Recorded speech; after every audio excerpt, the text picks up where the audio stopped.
The handouts or review materials must be treated with utmost confidentiality. It shall be the responsibility of the person whose name appears therein that the handouts or review materials are not photocopied or in any way reproduced, shared, or lent to any person or disposed in any manner. Any handouts or review materials found in the possession of another person whose name does not appear therein shall be prima facie evidence of violation of RA 8293. Top-notch review materials are updated every 6 months based on the current trends and feedback. Please buy all recommended review books and other materials. Hi everyone, I am Ana Romina Cruz and this will be your obstetrics and gynecology lecture. And this lecture will be 2 parts, both of which are blueprints and Williams based. So some PLEs have been blueprints based daw according to takers, but the most recent PLEs have trivial questions that come from Williams. So both your handouts pati yung lectures natin ngayon are a combination of both your blueprints and your Williams. So let's begin. The first part of your lecture will be composed of the following. So pregnancy all the way to labor and delivery. And under labor delivery, we will discuss dysfunctional labor, induction and augmentation, malpresentation, operative vaginal delivery, and TOLAC or trial of labor after cesarean section. So let's begin with pregnancy. So review of our basic terminologies in obstetrics. So your conceptus from the time of fertilization until 8 weeks after fertilization, which is around 10 weeks AOG, you call that your embryo. And beyond 10 weeks AOG until the delivery of your conceptus, that's your fetus. Once you deliver your fetus, up to 1 year after that, you call it your infant. And as you all know, term pregnancy start from 37 weeks AOG, and anything beyond 42 weeks would be your post-term pregnancy. In a woman with a regular 28-day cycle, your egg cell is generally released on day 14, which is 2 weeks after the first day of your menses. The egg then gets fertilized within the next 24 hours, and if not, your egg would regress. So this fertilization date estimated to be 2 weeks later than the first day of your menses is the basis for our developmental age. So very basic, let's review our OB scoring. So yung OB scoring natin, we have your GPT-PAL. G would stand for gravidity, which is the number of times a woman has been pregnant. Your parity would pertain to the number of times a woman has given birth to a fetus 20 weeks, AOG or more. And yung naka-parenthesis natin would be your T-PAL or F-PAL in some references. T or F would represent your full-term births, which would mean any delivery 37 weeks AOG and above. Your P would be for your preterm births, which is 20 weeks AOG and above. And A for abortion. So anything less than 20 weeks would fall under this category. And under this category, this would include your ectopic pregnancies, your gestational trophoblastic molar pregnancies, besides your usual miscarriages. And L would pertain to the living children. So very important to know this OB scoring because once your patient arrives, this is one of the most basic things that we first should know and determine during their history taking. Okay, so more basic terminologies using your GP scoring. When we say nulligravid, these are women who have not been pregnant. So that's your G0. Kapag primigravid or G1P0, the patient is on her first pregnancy or only had one pregnancy prior. Multigravids would pertain to women with at least 2 pregnancies. So that's G2 and above. And kapag primipara, you have a patient with just one pregnancy delivered 20 weeks AOG and above. And pag multiparous, you have at least 2 pregnancies delivered 20 weeks and above. Yung last 3 categories dito, yung grand multipara, the elderly primigravid, and the young primigravid are all considered higher risk pregnancies. So pag grand multipara, these are women who have had at least 5 pregnancies delivered 20 weeks AOG and above. Kapag elderly premagravid, ito yung may first pregnancy at 35 years of age and above. And kapag young premagravid, these are women with their first pregnancy at 18 years old or below. So sa kanya, what is her OB score? So this is a 35-year-old G, let's count, 1, 2, 3, 4, 5, G5P.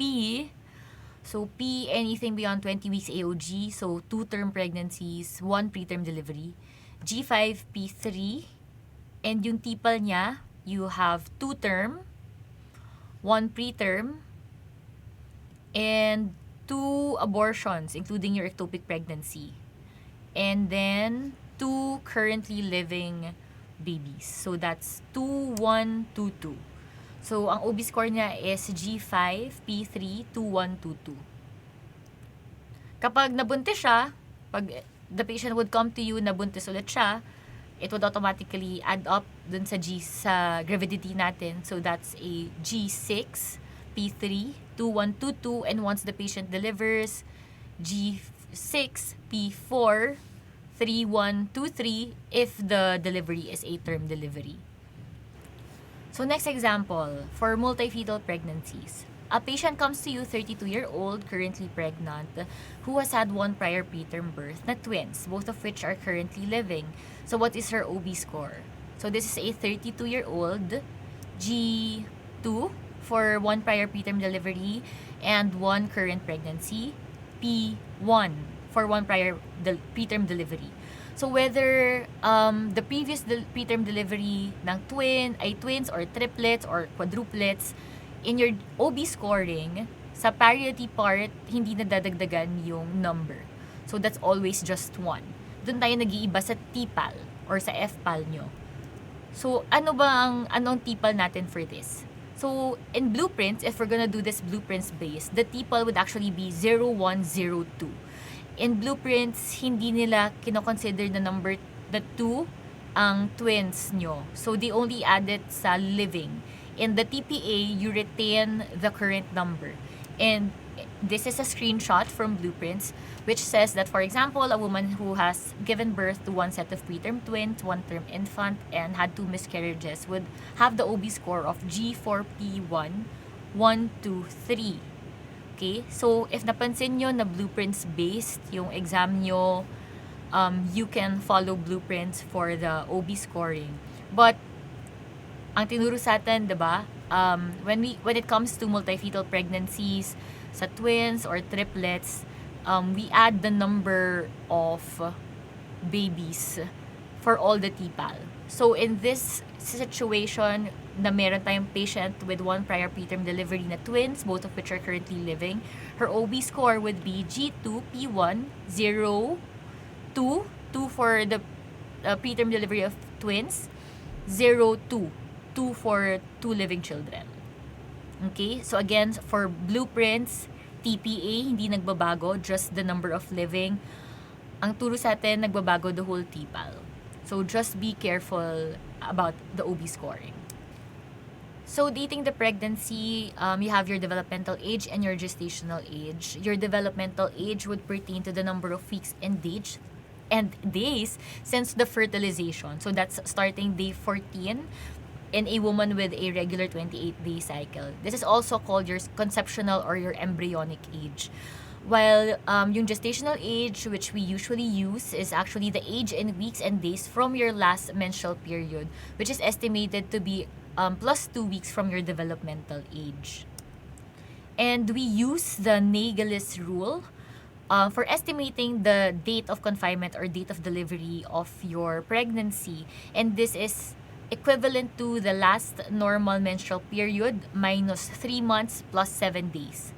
Very important tong formula na to. EC plus 1 siya and some PLEs if you memorize it. So that's again your LMP minus 3 months plus 7 days. LMP minus 3 months plus 7 days. So that's estimated to be around 280 days after your LMP. Example, if a patient comes to you, LMP daw niya is December 7, 2022.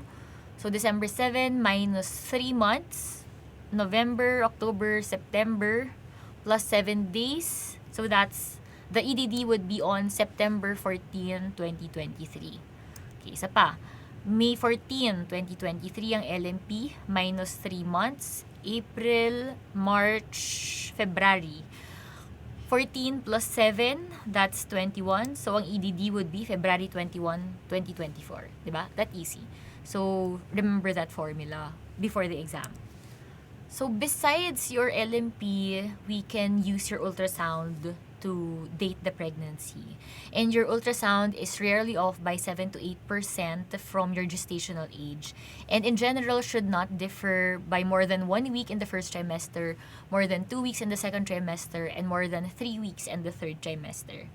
And in the most recent ACO guidelines, they published this table wherein we can redate your age of gestation based on ultrasound depending on the compatibility and incompatibility of your LMP age and your ultrasound age. So, paano ba ginagamit yung table na to? So, for example, today, your patient is 21 and 6 weeks age of gestation based on your LMP. So, 21 and 6 weeks. Hanapin nyo siya dito sa table na to. Itong row na to, applicable sa patient natin. Yung 16 to less than 22. And an ultrasound done earlier today, on the same day, shows that she is 23 and 1 week age of gestation based on ultrasound. So, the difference between your ultrasound age and your LMP age would be 9 days. And kung titignan natin itong table na to, if we're gonna check this row, our threshold to redate should be more than 10 days. So, ang i-follow natin would be the age of gestation based on your LMP. Okay? Based on your LMP. So, hopefully clear yon. And also, important to note in this table na before second trimester, the parameter we use is your crown rump length.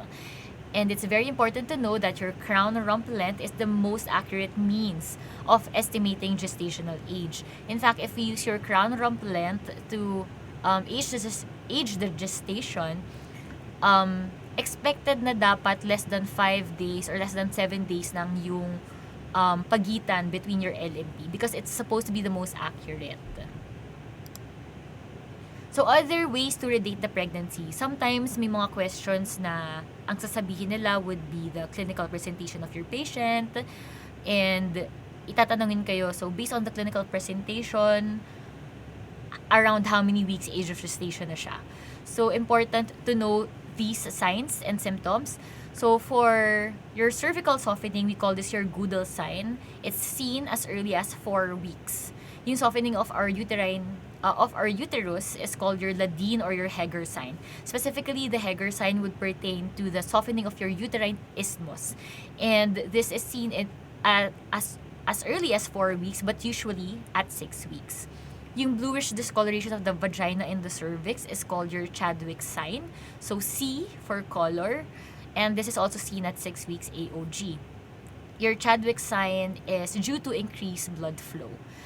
Yung fetal heart tones natin via Doppler ultrasound can be heard at 10 weeks AOG.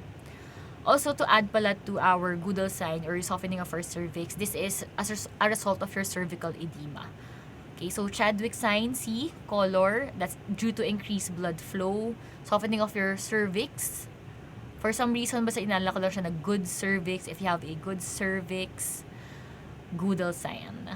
And it's a result of your cervical edema. Other signs that you should know to help date the pregnancy, quickening, which is yung pakiramdam ng fetal movements for the mother should start as early as 16 to 18 weeks for multigravids and 18 to 20 weeks for primigravids. Auscultation of fetal heart tones using your stethoscope can be heard in majority around 80% at 20 weeks. Pero pag tinanong kayo kung in all pregnancies, that's 22 weeks, not 20 weeks. And clinically also, when we measure your fundic height would correlate to the age of gestation at 20 to 34 weeks. Beyond 34 weeks, hindi na siya ganun ka-applicable din dahil hindi na rin lumalaki as much yung uterus. Okay. And the easiest way to diagnose a pregnancy is to determine the presence of your HCG or your human chorionic gonadotropin hormone. Your HCG is composed of two dissimilar subunits, your alpha and your beta subunits. And we specifically test for your beta subunit because your alpha subunit is similar to the alpha subunit of your luteinizing hormone, your follicular stimulating hormone, and your TSH. So measuring the alpha subunit or your total or your total HCG may produce a false positive result. Your beta HCG is already detected in the urine and in the serum 7 to 9 days after your LH surge, which precedes your ovulation. So technically, that's around day 20 to day 22 of the cycle. Hence, in a normal 28-day cycle, you can immediately test for your HCG once you miss your menses using your over-the-counter pregnancy tests. Diba? Kasi kung detectable na siya at day 20, kung nag-miss ka at day 29, day 30, dapat detectable na HCG mo in your urine pregnancy tests. And luckily, our over-the-counter urine pregnancy tests nowadays are very highly sensitive and would actually detect the HCG as early as your missed menses.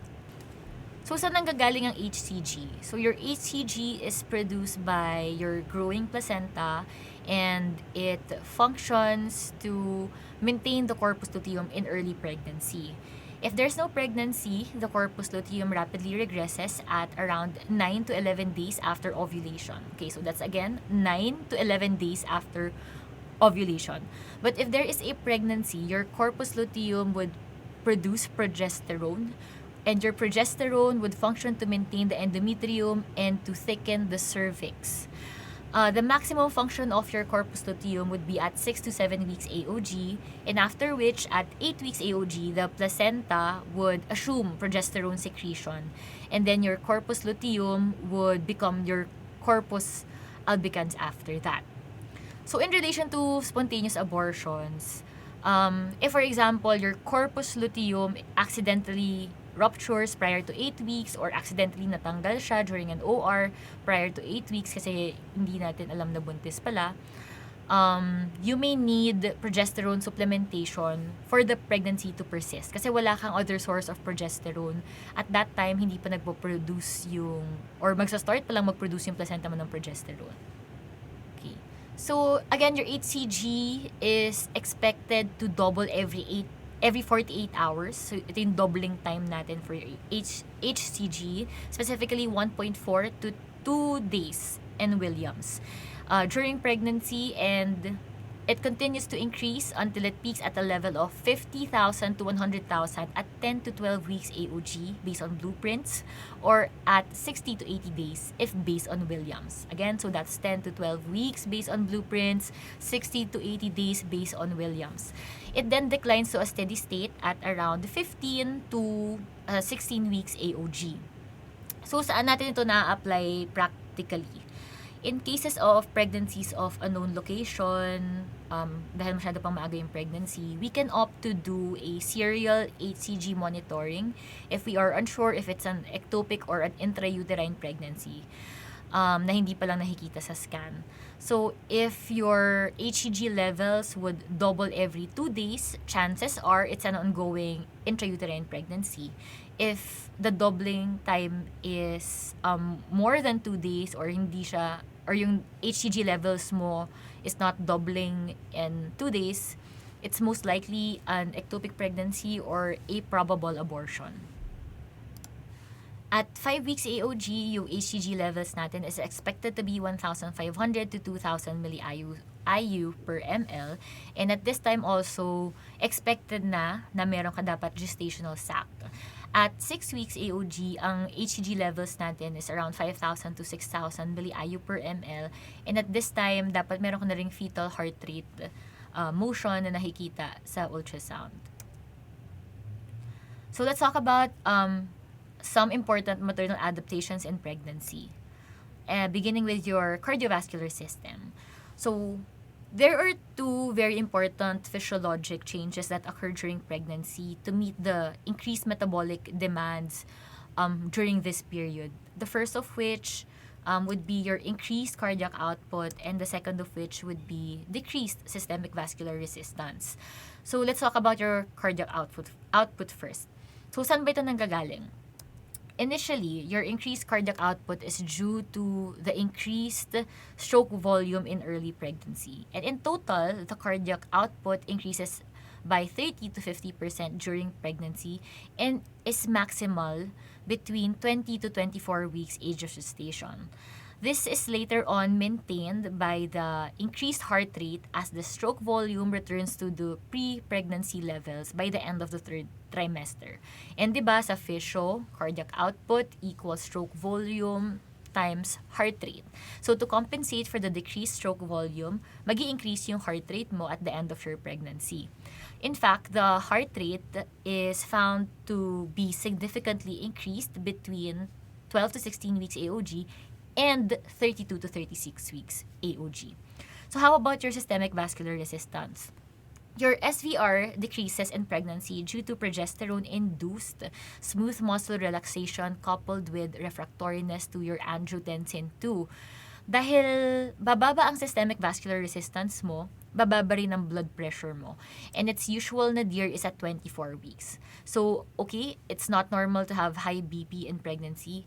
Mas madalas dapat bumababa ang BP mo during pregnancy. Also, in your cardiovascular system, your normal pregnancy would induce some ECG changes, and the most common of which would be a slight left axis deviation. And while there is left ventricular mass expansion secondary to your decreased SVR, and changes in your arterial blood flow, the main reason why we have slight left axis deviation is due to the displacement of your heart.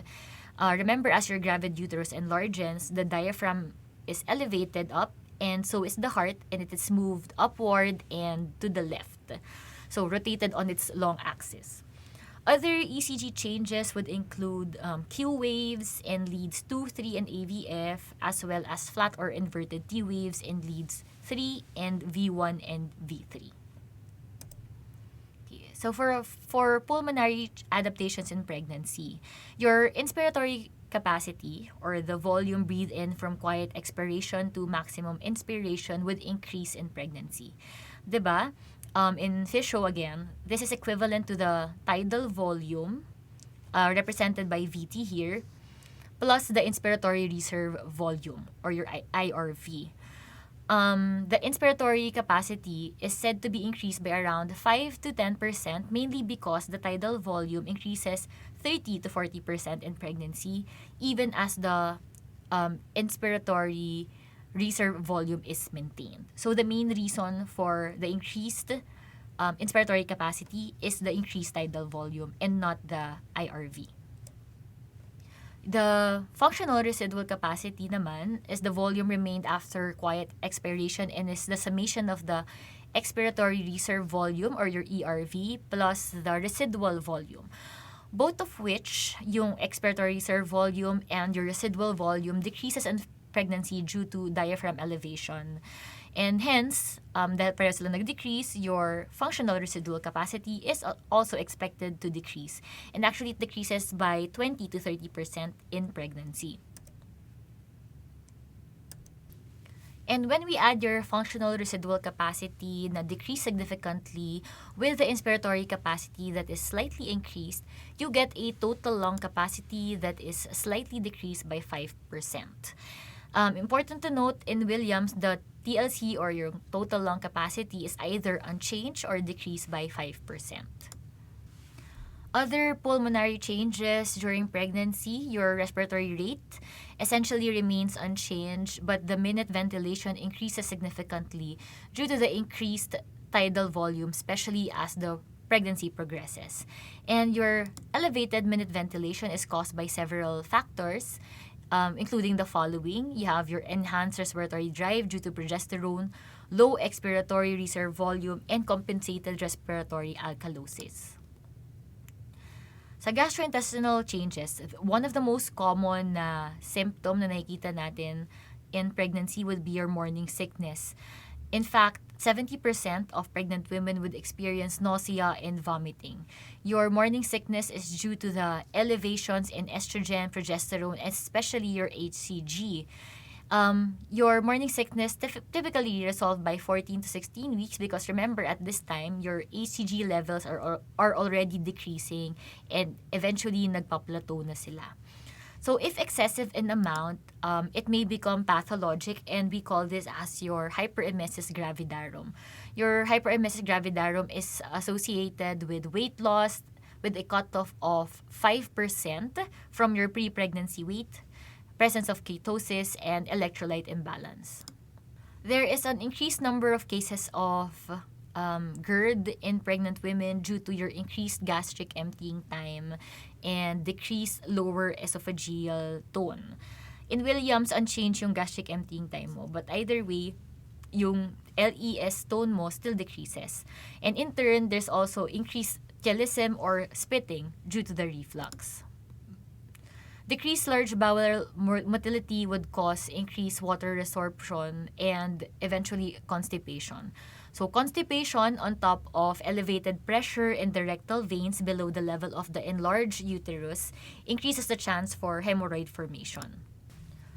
Let's move on with your renal changes in pregnancy. So this is your glomerulus, and relaxin as well as progesterone would induce renal vasodilation, causing dilatation in your afferent arterioles. This dilatation would cause increased renal blood flow and even increased urination. So itong nangyayari na to would cause your glomerular filtration rate to increase during pregnancy. It increases by 25% as early as 2 weeks after conception and by 50% starting the second trimester.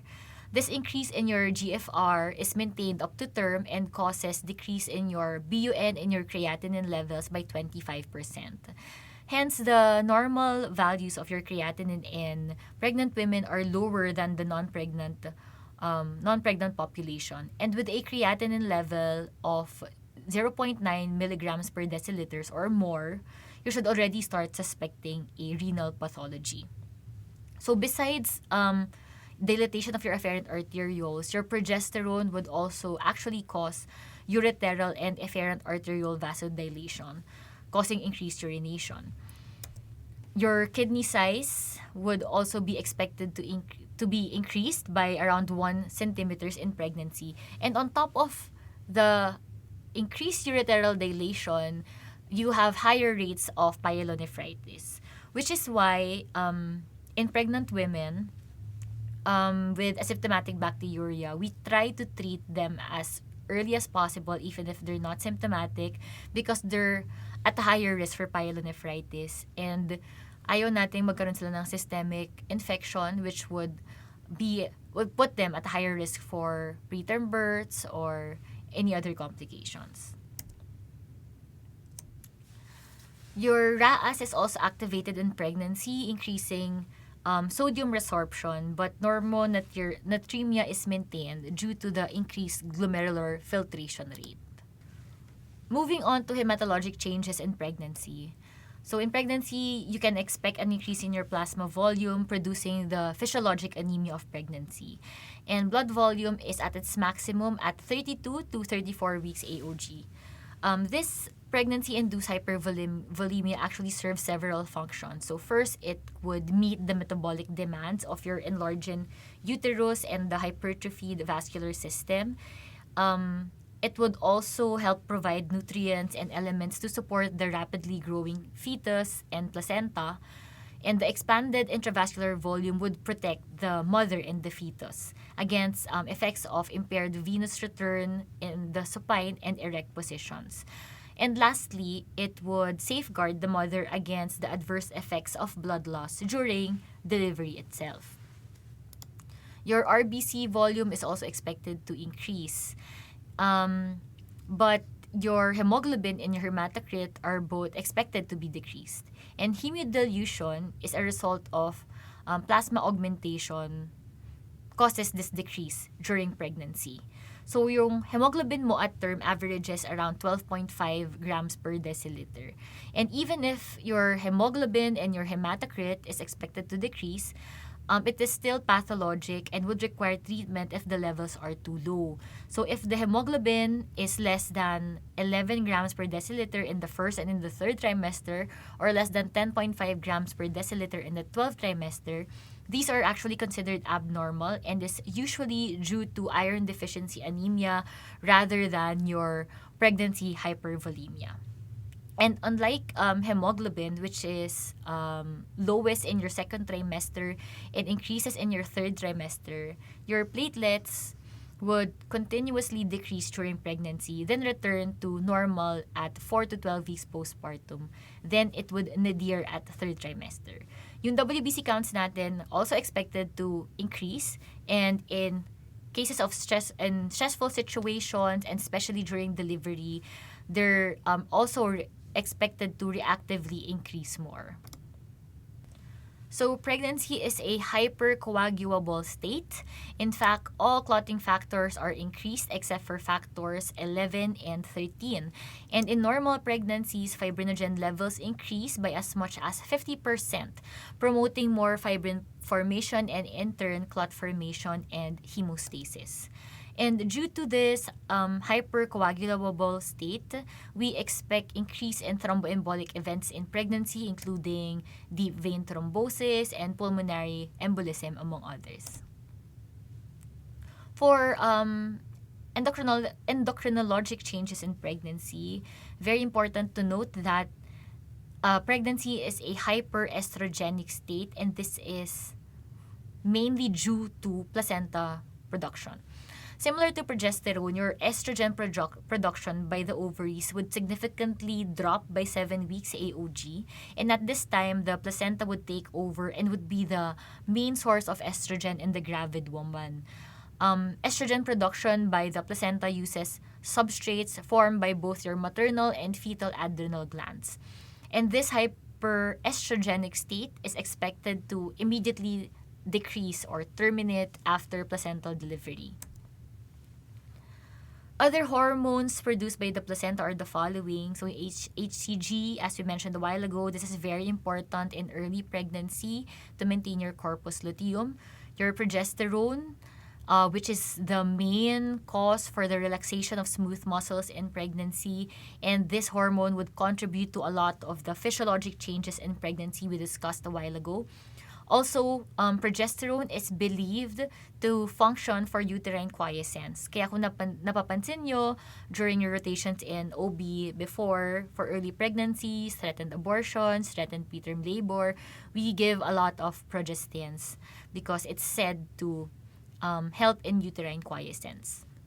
Relaxin remodels your reproductive tract in preparation for delivery, and as we said a while ago, it also contributes to your increased GFR.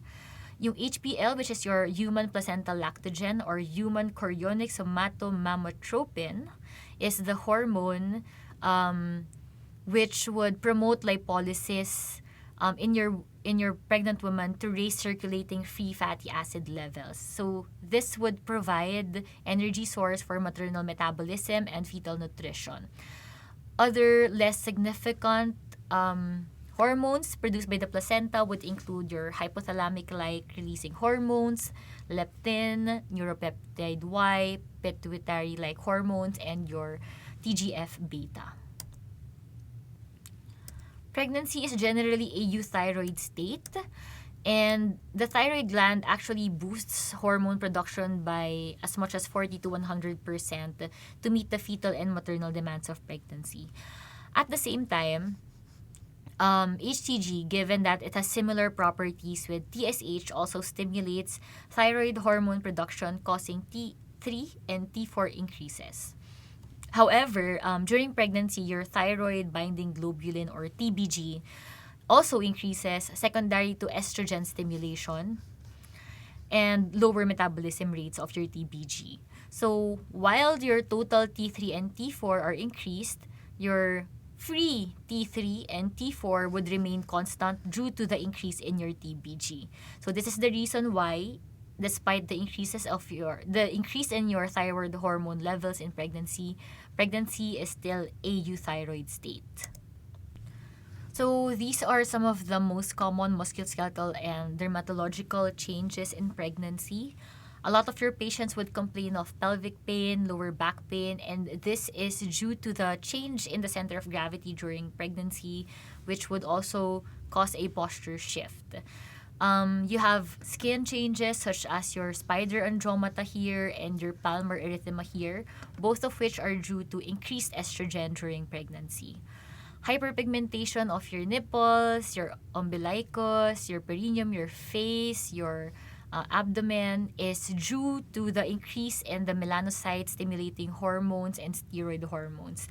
If we see skin changes in the face, these are what we call your melasma or cloasma. If there's an increased pigmentation in the midline of your abdomen, this is what we call your linea nigra. Breast enlargement also typically occurs during pregnancy, and pathological enlargement is what we call as your gigantomastia. So pregnancy is also known to be an anabolic state, especially in the first 2 trimesters. So in the first 2 trimesters, the body just builds, and the caloric equivalent of eating should be for 1.15 persons. In fact, the caloric requirement of your pregnant woman should increase by 300 kilocalories per day during pregnancy and 500 kilocalories per day during breastfeeding. This is a summary table of the recommended weight gain during pregnancy and is derived from Williams. So this is a very important table, and several PLEs have asked about this. And I would suggest that you memorize this table using the normal weight gain, and from there, estimate the supposed weight gain for the other BMI categories. So, syempre, pag mas payat, you would need more calories for the pregnancy, and kapag mas mataba, you would need less calories during the pregnancy. And as you can see here, the upper limit of your total weight gain range na recommendation is by multiples of 5, and the range is usually by 10. So that's how you try to see the pattern and memorize it. So for twin pregnancies naman, you would expect the weight gain to be around twice that of a singleton pregnancy. So for example, you have a twin pregnancy of a patient with a who's overweight prior to pregnancy. So that's 15 to 25 times 2. So for twin pregnancies, the recommended weight gain would be around 30 to 50%. Okay, so try to memorize this table kahit last minute memorization before the exam, because it could actually come out. And very important also to note that in this table, the BMI categories is not based on the Asian categories. It's based on the usual Western categories of your BMI. So, for nutritional requirements during pregnancies, for protein, you have an increased requirement of 60 to 75 grams per day. For iron, you have an additional 18 milligrams per day na requirement. For calcium, it's recommended to have at least 1,500 milligrams per day. But the recommended daily diet allowance, or your RDA, is just 1,200 milligrams per day in Blueprint and 1,000 milligrams per day in Williams. And inad ko na lang din sa handouts nyo and in this lecture that for the prevention of hypertensive disorders, we give high-dose calcium. And this is based on WHO as well as the POGS 2015 CPG on hypertensive disorders in pregnancy. And we give it at a level of 1,500 to 2,000 milligrams per day. And by RDA, yung supplementation natin for RDA, hindi lang siya sa tablets. You can also recommend the use or the intake of milk that's high in calcium. Basta ang total would be at least 1,000 milligrams per day for a normal pregnancy. So let's move on to preconceptional counseling and prenatal care. In the most ideal setting, before conception, we should have had counseled our patients on their pregnancy. And for those desirous of a pregnancy, we start them with folic acid at a dose of 0.4 milligrams per day supplementation 1 month prior to conception. But for patients who has a history of prior child with neural tube defects, and in some guidelines, even those with pre-gestational diabetes mellitus and seizure disorders, we increase the dose of folic acid from 0.4 milligrams to 4 milligrams per day. So, wag kayong malilito sa values. Normal pregnancy, that's 0.4 milligrams, equivalent to 400 micrograms. Minsan yun yung ginagamit na lang number, 400 micrograms. But for high-risk pregnancies, for neural tube defects, that's 4 milligrams.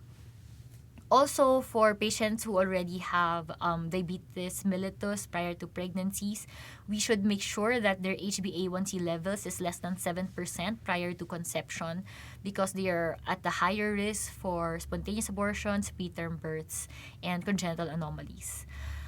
We should also advise our patients to avoid pregnancies 1 month after administration of live vaccines. So this would include your measles, mumps, rubella. So this is a table derived from Blueprint's 7th edition showing the routine tests in pregnancy. So those in red are not actually routinely done here in the Philippines but should be offered, but should be required for patients in special populations. So for patients with high suspicions for STDs or high risk for STDs, you should do a gonorrhea or chlamydia culture. For those with history of TB or high risk for TB due to exposure, you would do a PPD or your tuberculin skin test. So no need for a chest x-ray or a sputum AFB. Those with higher risk for aneuploidies, you may offer a screening in the first and the second trimester. So, memorize nyo tong prenatal test natin. So, that's a very basic. Your CBC for infectious workup, that's your VDR, RPR for HSV, rubella, hepatitis B, or your HBsAg. Pap smear, urine CS, ideally it's a culture pero acceptable ang urinalysis. HIV. Okay? So for the second trimester, you can do your triple or quadruple screen. So we'll discuss the aneuploidy screen for the first and the second trimester in the next slides. Your quad screen can be done between 15 to 18 weeks but may be done up to 20 weeks age of gestations. Your obstetric ultrasound can be offered at 18 to 20 weeks. In Williams, it's up to 22 weeks. It should be offered for all pregnant women. So, para siyang screening ultrasound. It's different from your congenital anomaly scan, but technically, if not your obstetric ultrasound, you can offer your congenital anomaly scan at around this time as well. Amniocentesis may be done usually at 16 to 20 weeks age of gestation, especially if you want to evaluate for fetal chromosomal abnormalities. So let's discuss further your aneuploidy screening because this has been asked in several PLEs. Yung first trimester screen natin would be composed of your the ultrasound of your nuchal translucency, which is this. The cutoff value for which would be 3 millimeters. So more than 3 millimeters, it's said to be thickened and should point to a possible aneuploidy. Serum markers that are taken during the first trimester would include your HCG and your PAPPA, which is your pregnancy-associated plasma protein A. Your first trimester aneuploidy screen is done at 11 to 14 weeks. While your second trimester aneuploidy screen, as we said a while ago, is done between 15 to 20 weeks. So, yung second trimester could be a triple or a quad screen. Your triple screening test would include your maternal serum alpha fetoprotein, your beta HCG, and estriol. Ang nadadagdag dito is yung inhibin. Alone, the first trimester screen is sensitive by around 82 to 87%, and alone your second trimester aneuploidy screen is only 80% sensitive. But if done together, the sensitivity is as high as 95% in detecting trisomy 21 and 90% in detecting Edwards syndrome or your trisomy 18. So, alam ko hindi to masyado natuturo before, but several PLEs have asked about this, so try to remember this table. So, ito yung table natin na summary table ng results ng ating quad screen. So, as we said a while ago, it's composed of your AFP, beta-HCG, estriol, and inhibin. And I try to remember this table by arranging the serum markers alphabetically. So, you have your alpha, beta, estriol, and inhibin. And then, for trisomy 21, salitan lang sila. Actually, ito lang naman yung kailangan mo alalahanan sa trisomy 21 because sa trisomy 18, all serum markers are decreased, and in trisomy 13, it's very variable. So for trisomy 21, exchanging lang yan, decrease, increase, decrease, increase. And if hindi mo alam kung saan isa-start yung increase or decrease, just remember that your inhibin increases in trisomy 21. So inhibin increases, increase, decrease, increase, increase, decrease. Okay? So yung 21 yung alalahanin nyo. For trisomy 18, it's decreased, 13, variable. So trisomy 21, we all know this as your Down syndrome. Very common. They would present with flattened nose and face and upward slanting eyes with widely separated toes. Yung trisomy 18 natin, this is also called your Edwards syndrome, and they would usually present with clenched fists, overlapping digits, your rocker bottom feet, cardiac defects including your VSDs, tetralogy of Fallot, omphalocele, congenital diaphragmatic hernia, NTDs, and choroid plexus cysts.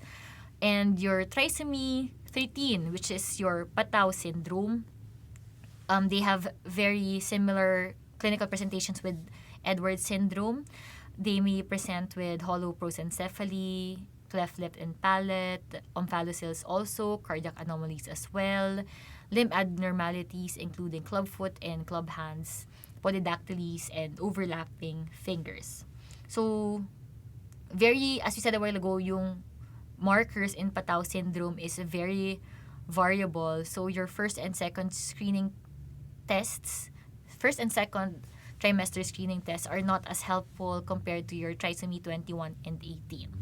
So trisomy 18 and 13 are actually lethal aneuploidies, and in Western countries, early diagnosis through your aneuploidy screening tests would allow earlier decision-making for safe abortions. So remember lang din, inhibin, ito lang yung inad sa triple screen, and ito rin yung nag-i-increase in trisomy 21. Nowadays, though, we have your cell-free DNA screening or your cfDNA, which would have a 99.3% sensitivity for trisomy 21 and a 99.8% specificity for trisomy 21. So you can use this for all three aneuploidies mentioned a while ago, and ito na yung pinaka-accurate means that we can do actually right now. So going back to this table from blueprints, and let's discuss the third trimester. So for your third trimester, we do a repeat CBC for high-risk patients na you're suspecting a possible syphilis infection.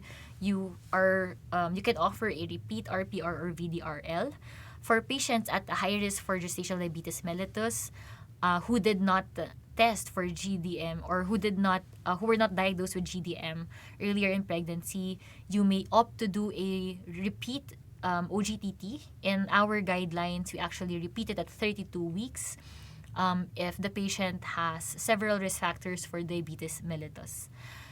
GBS culture. So before, in all our books and nung tinuro sa amin, nung med school namin, 35 to 37 weeks ginagawa ang GBS screening. But now, in the most recent ACO guidelines, and even in Williams, we actually do it at 36 to 37 and 6 weeks. This is so that aabot yung validity ng GBS testing mo to the end of your term pregnancy. Because your GBS screening is only good for 5 weeks. So, kapag ginawa mo siya too early at 35 weeks and your patient did not deliver at 40 weeks, sabihin natin umabot siya ng 41 and something, you would have to do a repeat GBS screening because this is already invalid. Okay, so that's the reason why na-move to 36 to 37 and 6 weeks ang GBS screening. But I mentioned this because one of the most recent PLEs asked what test is done at 35 to 37 weeks. So that's obviously your GBS screening. So just note na pwedeng 35 to 37 ang gamitin nila, pwedeng 36 to 37 and 6 ang gamitin nila. But in general, ito lang naman yung tinetest natin at around that time, yung GBS screening natin. So also important in your third trimester, by 28 weeks, we give ROGAM to Rh negative patients. So which is also why we have to test for your blood type early in the pregnancy. Beyond 32 to 34 weeks, we can do your Leopold's maneuver, or we should do your Leopold's maneuver every consult to determine the presentation of your baby. In breech presentations, we can offer your external cephalic version or your ECV at 37 to 38 weeks. But of course, you should counsel your patient that if an ECV is done, it may not always be successful, and if successful, the fetus may still rotate and return to breech. So this is another table from Blueprint showing the high-risk population groups for pregnancy, and it's recommended that for these patients that they be referred immediately to perinatology service, to genetic service, or your high-risk clinic. For us Filipinos, very important itong sa diabetes. If you have other risk factors besides being a Southeast Asian, or in our local guidelines, we call it as your Pacific Islanders. If you have, say, family history of diabetes mellitus, or polycystic ovarian syndrome, or a previous GDM in a previous pregnancy, do not offer an FBS during the first trimester. Go straight ahead with your OGTT. Also, if unsure of dates, we recommend that an immediate ultrasound be done because, as we said earlier, your crown rump length is the most accurate means of estimating your gestational age. Okay, so I'll leave you to memorize or just study this table, get to know the table. So for routine prenatal visits, according to Blueprints, these are the following parameters we should check regularly. So your blood pressure, baka mamaya hypertensive na yan. We should check the blood pressure all the time to rule out your gestational hypertension or preeclampsia. We should check your weight all the time and compare it with your pre-pregnancy weight as well as the previous weight from the last consult. You should check for the weight gain. Tama ba yung weight gain? Is she gaining enough or kulang pa? With this data, we should advise our patients regarding their nutrition. We should also check for the measurement of the uterus, especially if applicable na mag-fundic height. And check if it's compatible with your age of gestation. Kasi pwedeng lumiliit na pala yung baby, or kailangan na i-check if the patient is growing enough. So fetal heart tones, as we said earlier, at 10 weeks, it should be detectable by Doppler ultrasound. So dapat lahat ng patients na nakikita nyo sa OPD na 10 weeks and above, dapat sina-check nyo yung fetal heart tones.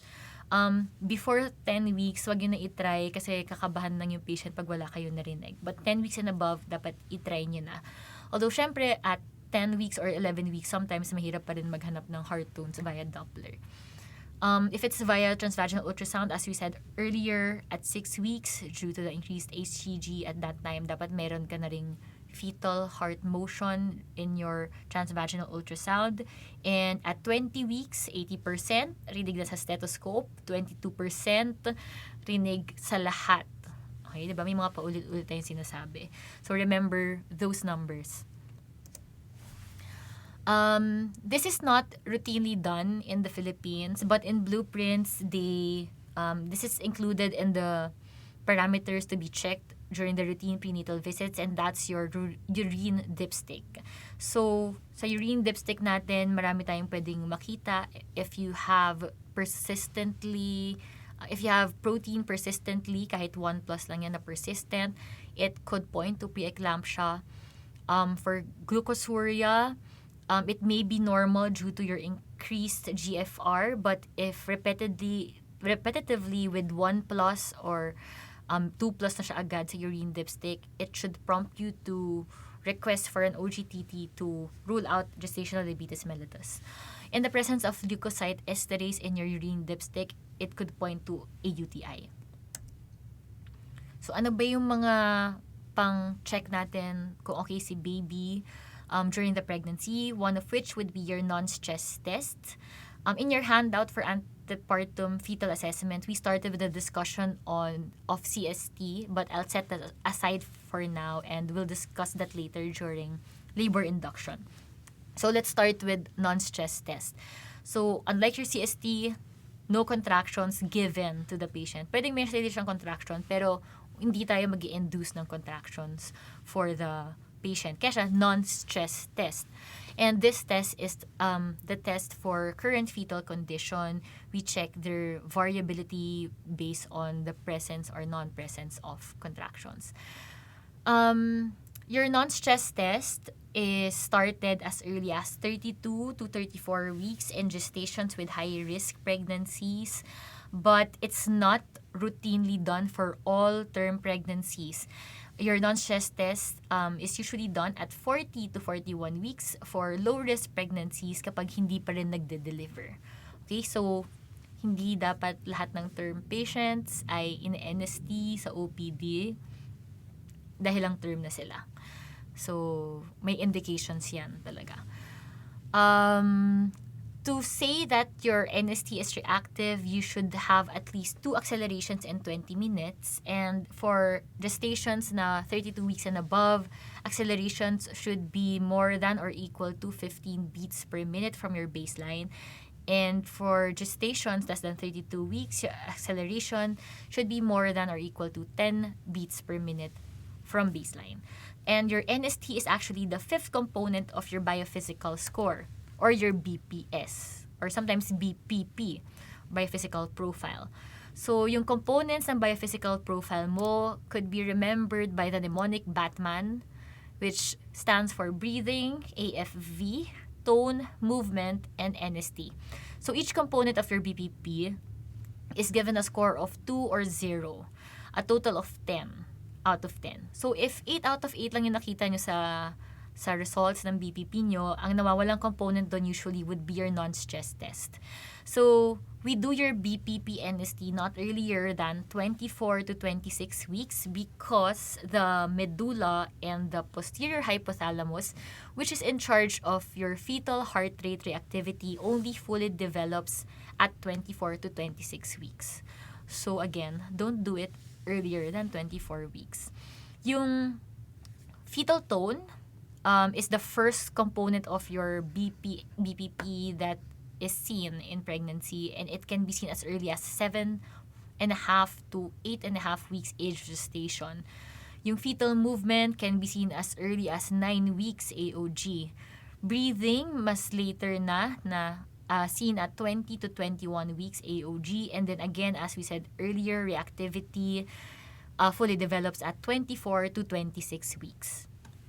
And in a deteriorating fetus or problematic fetus, you can expect a low BPS score, and usually may pattern yung pagkakawala ng components ng BPS mo. Ang unang nawawala sa BPS would be your reactivity. Tapos pabaliktad siya from the development. So, di ba unang na-develop would be your tone, then your movement, then your breathing, then reactivity. Kapag nag-deteriorate yung fetus, it's all the way back. So, reactivity, then breathing, then movement, then tone. So, sometimes, kapag naka-receive ka ng BPS score na 8 out of 10, tapos ang component na 0 would be tone, sometimes napapaisip kami kung tama ba yung BPS scoring. Na baka mali lang yung scan or something. But of course, still investigate, di ba? So, you have 5 components, as we said earlier. Yung fetal breathing, very important to actually know this table. Sometimes natatanong din to, or yung scoring niya, or what you should do after.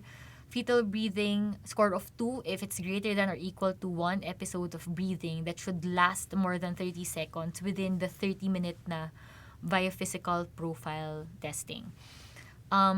If it's less than 30 seconds within 30 minutes or wala at all, that's a score of 0. For fetal movement, you need at least 3 discrete body or limb movements within that 30-minute period to get a score of 2. For fetal tone or yung extension and flexion, yun yung difference with the tone. It's the extremities na tinitignan mo na extending and then going back to the flexion position. You should at least have 1 episode of that to have a score of 2. And then, a normal AFI value or DVP value, whichever is applicable. So, yung BPP score nyo ay ginagamit natin to know whether, di ba, kung okay yung baby or not, and to know what's the next action kung hindi man siya okay. So, for a BPS score of 10, that's normal, wala tayong kailangan gawin. Kapag 8 out of 8 and still not done, that's okay. If it's 8 out of 10, pero normal yung AFI, okay lang din yon. But if the component in your biophysical scoring is nawawala, or 0 is your AFI, automatically you should investigate if may other problems yung fetus. So, automatic yon. Regardless of a high BPS score, if the AFI is low, further evaluation is warranted. And for those in orange here, those with decreased AFI or 0 to 6 na BPS score, chances are there's a possibility for expediting delivery. So another test we can also check, but not usually done here, is your lecithin-sphingomyelin ratio, which would test for your fetal lung maturity. Your lecithin or your dipalmitol phosphatidylcholine or DPPC is increased in pregnancy and is produced by your type 2 pneumocytes. This is the surfactant that you need for fetal lung maturity. Eventually, yung sphingomyelin nyo, which is the second part of the ratio, decreases beyond 32 weeks. So, if you get a lecithin-sphingomyelin ratio of more than or equal to 2, it is actually indicative of fetal lung maturity already. So, madalas itong test na to ginagawa for possible preterm births para lang malaman kung okay na ba siyang i-deliver or not. But again, this is not usually done, not routinely done. So let's move on to early pregnancy complications. First would be your ectopic pregnancies. So majority of your ectopic pregnancies, 95% of which are found in your fallopian tubes. Pero meron kayong other locations which are rare, your cesarean scar pregnancies, cervical scar pregnancies, ovarian pregnancies, abdominal pregnancies. These are also possible locations, but again, majority of which would be found in the tubes. And the most common site in the tubes would be your ampulla, which is the site of fertilization and is the largest part of the fallopian tubes. So, these are the risk factors for ectopic pregnancy, and the risk factor with the highest risk for another pregnancy is a prior ectopic pregnancy. In fact, the risk of a subsequent ectopic pregnancy is 10% after one prior ectopic pregnancy and increases to 25% after more than one prior ectopic pregnancy. But if not a prior ectopic pregnancy, according to the POGS CPG on ectopic pregnancy, the most common risk factor in the general population would be a history of pelvic inflammatory disease. So, pelvic inflammatory disease is usually caused by your gonorrhea and your chlamydia trachomatis, and especially your chlamydia trachomatis. This organism damages your tubes and may cause pelvic adhesions, which would also lead to tubal occlusion. In fact, patients with PID and chlamydia trachomatis infection have been found to have a 7.5 times greater risk for ectopic pregnancies. So at the same time, besides damaging the tubes and causing adhesions, your chlamydia trachomatis also alters the ability of your tubes to efficiently move the fertilized egg into the intrauterine cavity. Kaya kung pansin nyo rin during operations, in some institutions, during operations of your ectopic pregnancies, your surgeons would try to palpate for the liver and check if they have those violin string adhesions, also known as your Fitzhugh-Curtis sign, which is significant of your perihepatitis and pelvic inflammatory disease, because PID is highly associated with ectopic pregnancies. So, for the diagnosis of your ectopic pregnancy, we actually have a triad, and that's your amenorrhea, abdominal pain, and vaginal bleeding. 50% of patients with ectopic pregnancies would present with this trial. So, other clinical findings would be the following. So, pwede meron kayong unilateral abdominal pain, adnexal masses on your physical examination. Your uterus is usually smaller for gestational age. And for ruptured ectopic pregnancies, you can expect that these patients are unstable. They're either hypotensive, tachycardic, unresponsive, or all of that. For the diagnosis of your ectopic pregnancies, as we said, in intrauterine pregnancies, your beta HCG level should be 1,500 to 2,000 milliIUs per ml. If at this level, wala pa ring gestational sac within the endometrial cavity, you should already suspect for an ectopic pregnancy. Because, as we said earlier, at this time, at 5 weeks, na ganito yung level of HCG, dapat meron ng gestational sac yan. You may also find intra-abdominal fluid throughout your pelvis and abdomen during your scans, especially in ruptured ectopic pregnancies. So for the management of ectopic pregnancy, you can actually do medical management, but there's a criteria for you to choose this over surgical management. So for blueprints, dapat small ectopic pregnancy, and a cutoff in blueprints is actually 5 centimeters. But in Williams and in our POG CPG for ectopic pregnancy, we use a cutoff of 3.5 centimeters lang. Okay, beta HCG levels should also be less than 5,000. There's no fetal heartbeat. Your patient should be able to follow up and is stable.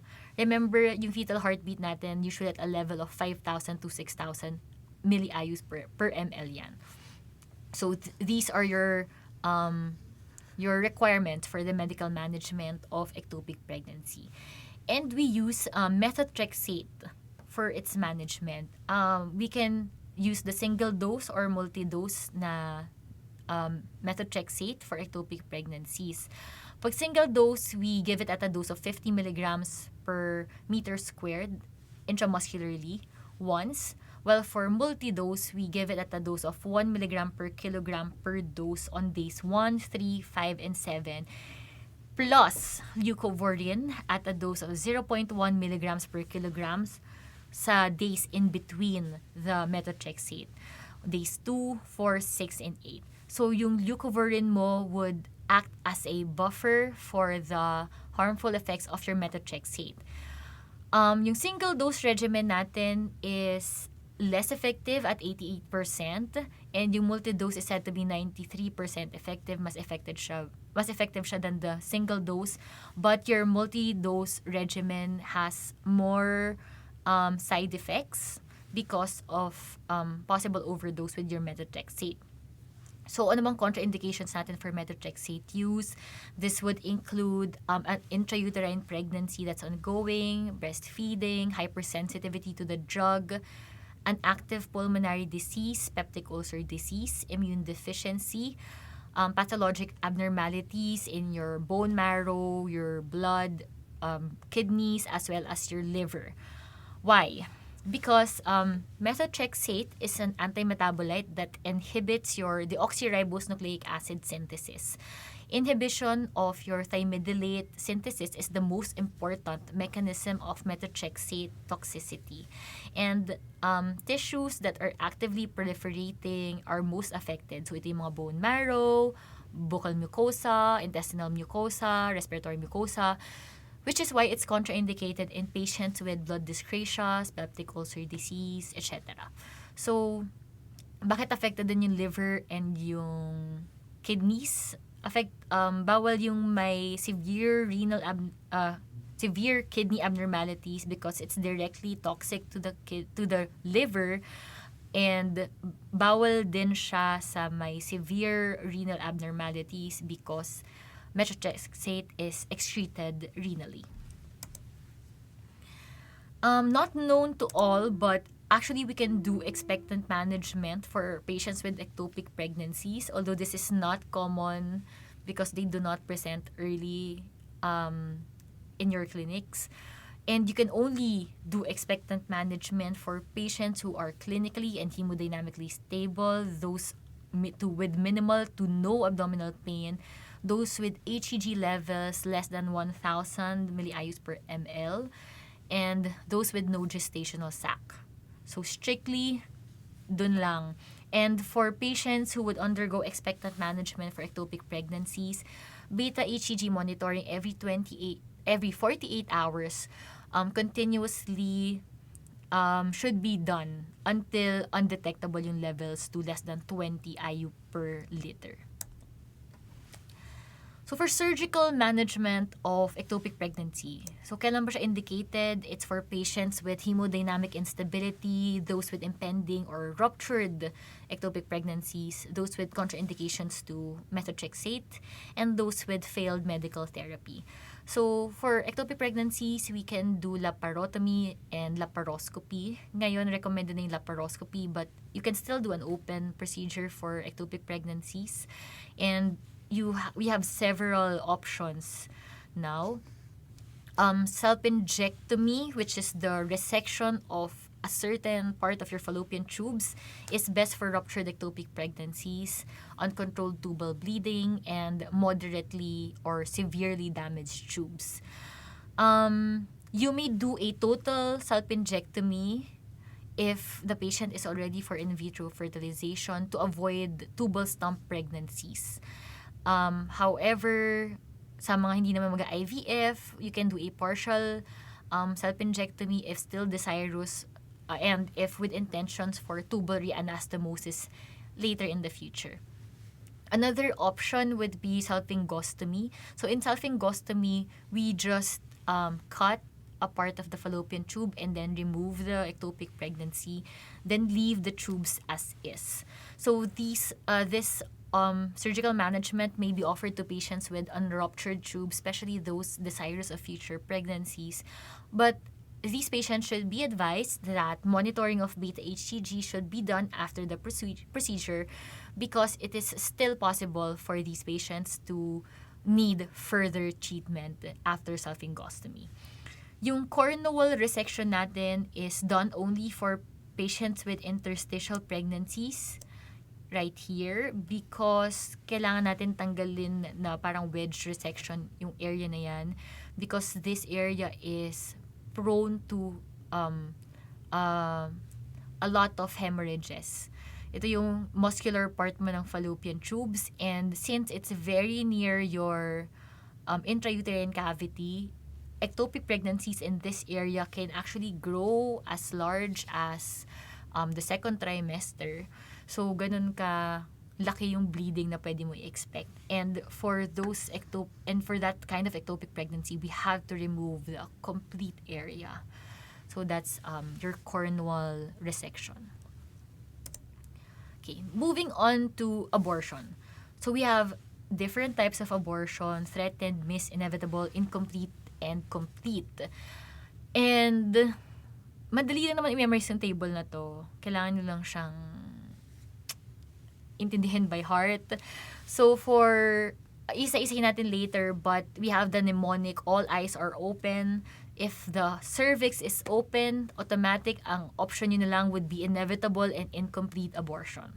Okay? So yun ang isa sa mga easiest things that you should remember from the start pa lang.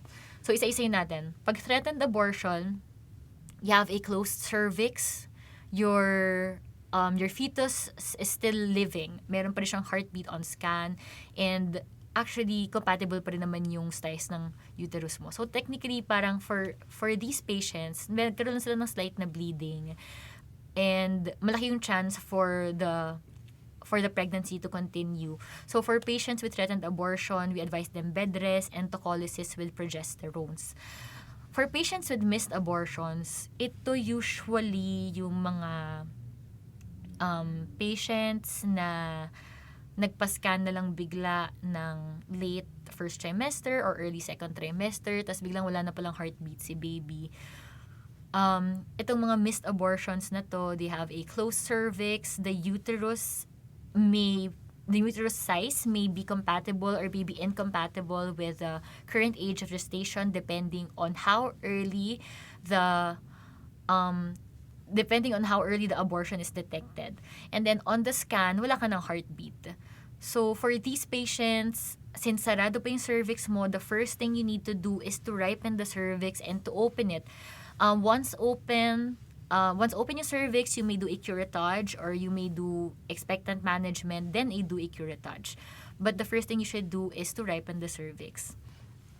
For inevitable abortion, as we said, opening cervix mo, but wala ka pang passage of meaty material as compared to your incomplete abortion. For inevitable abortion, pwedeng nagdugo lang sila ng slight opening cervix, pero nandun pa yung fetus. And the fetus may or may not have a heartbeat. But since opening cervix mo, eventually, wala ka na rin magagawa, and it would just result to a future abortion. That's why it's inevitable. And for inevitable abortion, we usually do expectant management first, but you can already immediately proceed with your curettage and oxytocin administration, especially for those with no fetal heart tones. For incomplete abortions, the cervix is again open, and compared to your inevitable abortion, meron ka ng passage of meaty materials. For these patients, we have to do a completion curettage, especially since open pa siya and meron pang laman sa loob, we have to remove the rest of the conceptus because this could cause complications later on in the pregnancy if not removed. And lastly, you have your complete abortion. So from its name, complete, totally wala nang natira na products of conception sa uterus, and your cervix is already closed. For these patients, you don't have to do anything, just observe them. You may do a repeat scan a few weeks after just to check if okay na siya.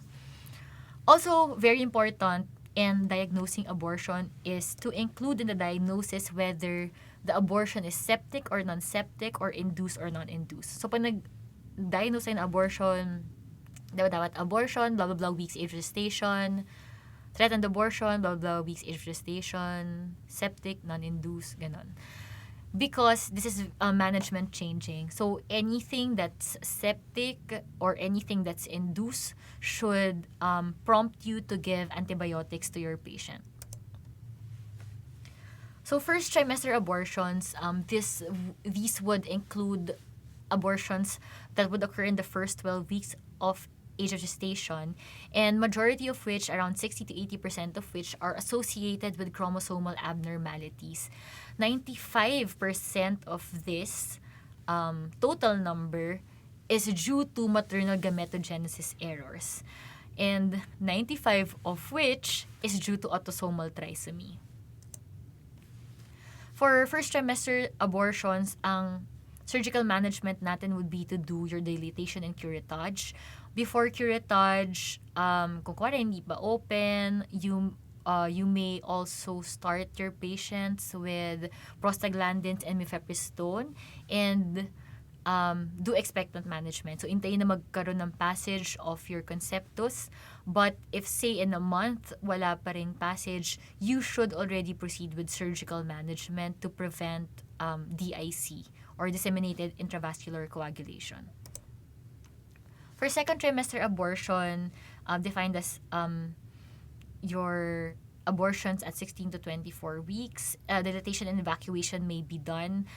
And usually before dilatation and evacuation, you also try to induce first with oxytocin or prostaglandin. So parang nagpo-postpartum ka na evacuation and curettage after the labor. And we specifically use the term dilatation and extraction and not curettage because at this time, you already have bony spicules at 16 to 24 weeks. So imagine if wala pang passage of your conceptus at nag-curettage kayo doon, tas meron ng bones yung baby, you're at a higher risk for uterine perforations, uterine ruptures. So before anything else, you make sure that the baby would pass before you do any curettage. Or you do dilatation and extraction. For second trimester abortions, it's very important to rule out preterm labor versus cervical insufficiency. Kasi kung preterm labor yan, pwedeng mag-tocolize pa. Pag cervical insufficiency, you may opt to perform a cerclage, especially if the pregnancy is still viable. So cervical insufficiency is defined as painless cervical dilation and effacement, often in the second trimester of pregnancy. So the management of which would depend on the age of gestation and if the pregnancy is still viable. If the pregnancy is pre-viable or before 24 weeks age of gestation, you usually do expectant management or elective termination of the pregnancy.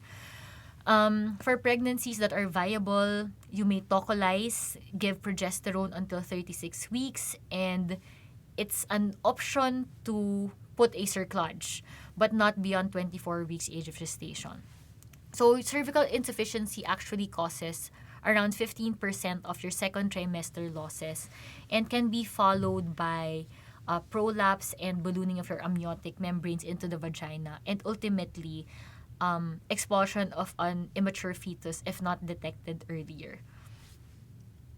Okay, so for women with unequivocal history of second trimester painless delivery, prophylactic cerclage placement is an option and reinforces a weak cervix by an encircling suture. Yung prophylactic cerclage natin is usually done at 12 to 14 weeks and is maintained until 36 to 38 weeks age of gestation. So, kailan ba tayo nagpo-prophylactic cerclage? So, we have two indications. Pag history indicated, that's 3 or more previous preterm deliveries and or second trimester losses. Again, that's 3 or more previous preterm deliveries and or second trimester losses. Anything with that's history indicated cerclage placement. If it's ultrasound indicated, these are for your patients with a history of second trimester loss or preterm births who, on your transvaginal ultrasound, have a cervical length of 25 millimeters or less before 24 weeks age of gestation. So, pag ultrasound indicated, hindi niya nami-meet yung 3 or more na preterm deliveries or second trimester losses, but may history siya, kahit isa lang, and meron siyang shortened cervix. So that's 25 millimeters or less on your transvaginal ultrasound before 24 weeks. If cervical cerclage fails, there's an option to do an abdominal cerclage, and automatically for patients who underwent abdominal cerclage placement, the mode of delivery is already by cesarean section. Emergency or emergent cerclage placement is usually not done after 24 weeks because this may cause amniotic sac rupture and result in premature labor. So, ang emergency cerclage mo, you do this for patients na dilated na yung cervix, effaced or both. So, hindi siya yung like your prophylactic cerclage na wala pang nangyayari. Nilalagay mo na. Emergency cerclage kasi kailangan na talaga niya at that time. Okay. So, in Williams, if with no preterm birth na history but with short cervix, we do not use cerclage, but we consistently give them progesterone until 36 weeks age of gestation. So we have two types of cerclage placement. First is your McDonald cerclage placement, and the sutures are at the cervical vaginal junction. And then you have your Shirodkar, wherein your sutures are placed up to the level of the internal os.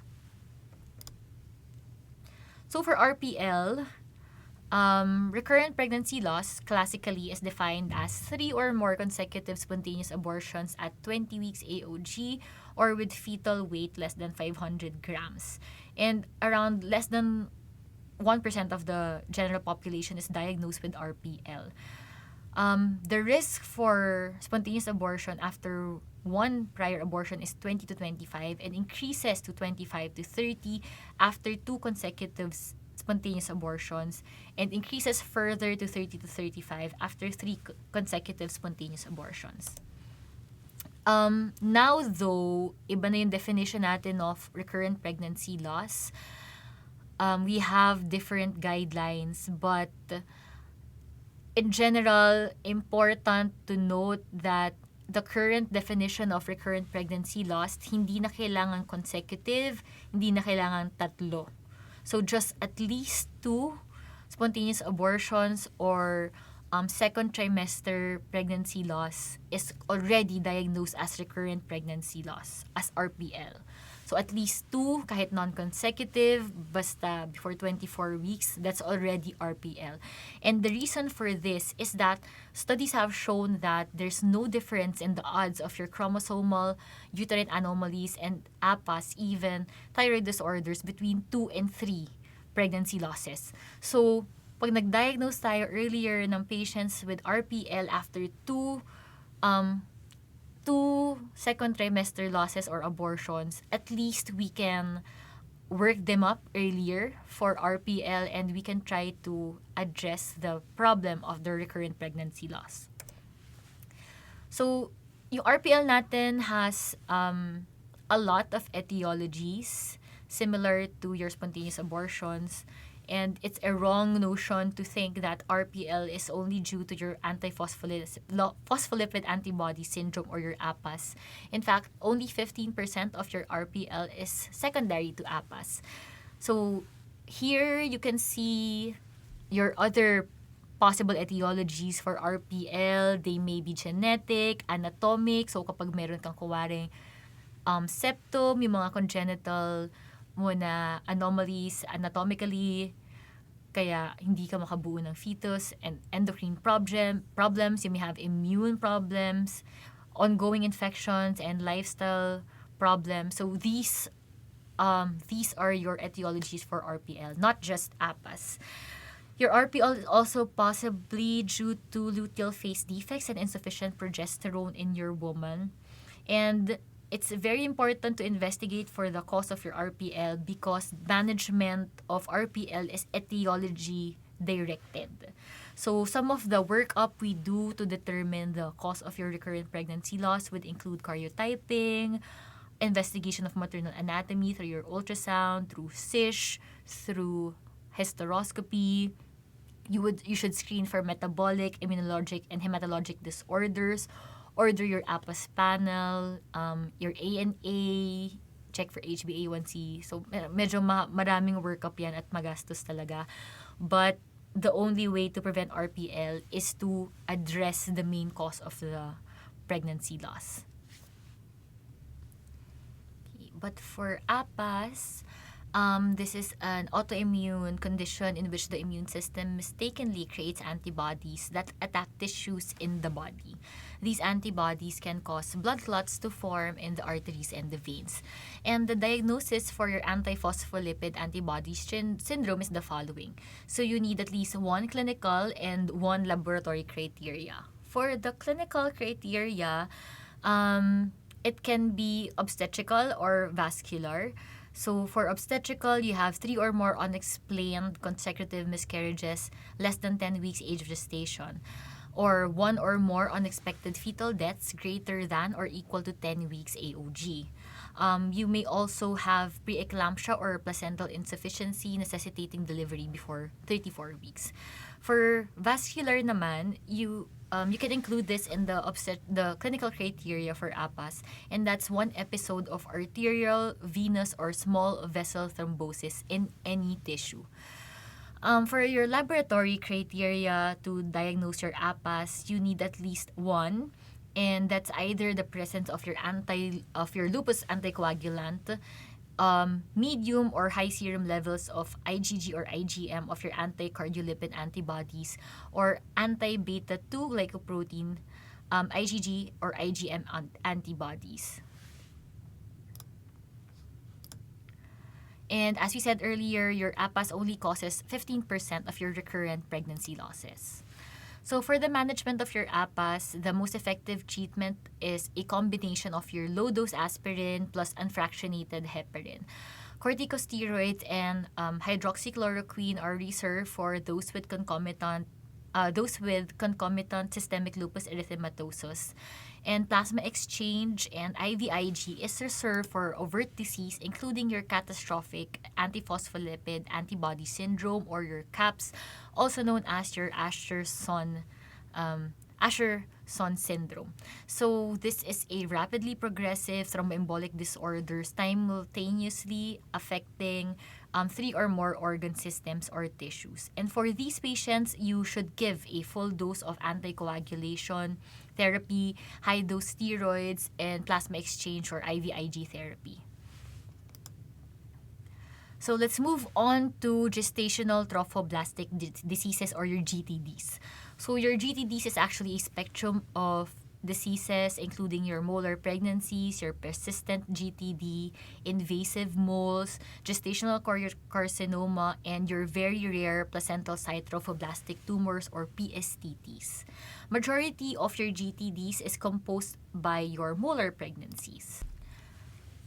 And your molar pregnancies are divided into two. You have your complete hydatidiform mole and your partial hydatidiform mole.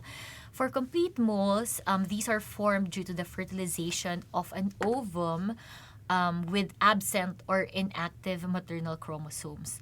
So wala kang maternal component and wala ka ring embryogenesis even if they are fertilized by a sperm. And they are called complete moles because they're made of purely molar tissue and with no fetus.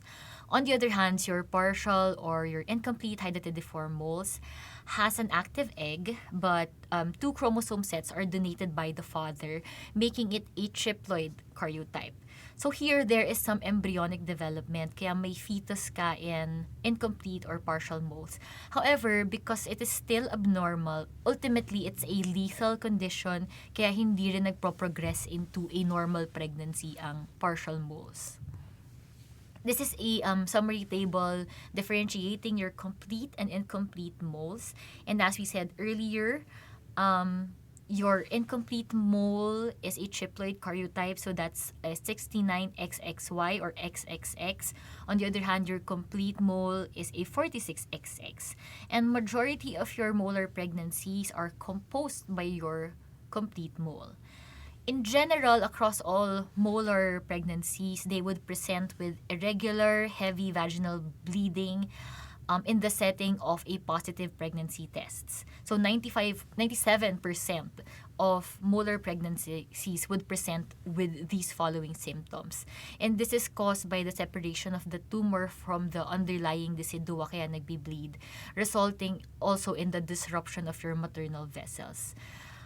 For complete mole, isipin nyo na lang, mas malala siya than your incomplete mole, in a sense na wala nga siyang fetus, di ba? So ito yung mas malalang type of molar pregnancy. Pathologically, it would present with severe trophoblastic proliferation, marked atypia, and widespread edema.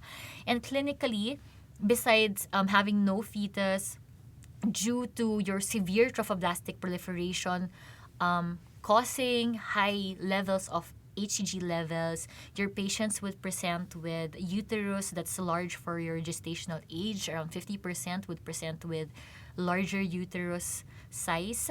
15 to 25% would present with thecal lutein cysts, and all of them would present with very high beta HCG levels, even more than your normal pregnancy level. So that's around more than 100,000 milli-IU per ml. And since you have high beta HCG levels, you can also expect patients with complete moles to present with nausea, vomiting, preeclampsia.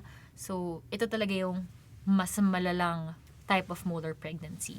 As compared to your incomplete mole would have minimal to no trophoblastic proliferation, only mild atypia, and would only present with focal venous edema. Yung incomplete mole mo, since you have a fetus, sometimes they can be misdiagnosed as a case of missed abortion, and ultimately you would just know that they're actually a partial or incomplete mole once you get the histopathology of your products of conception. So your incomplete mole would present with either a small or a uterus that's equal to your age of gestation.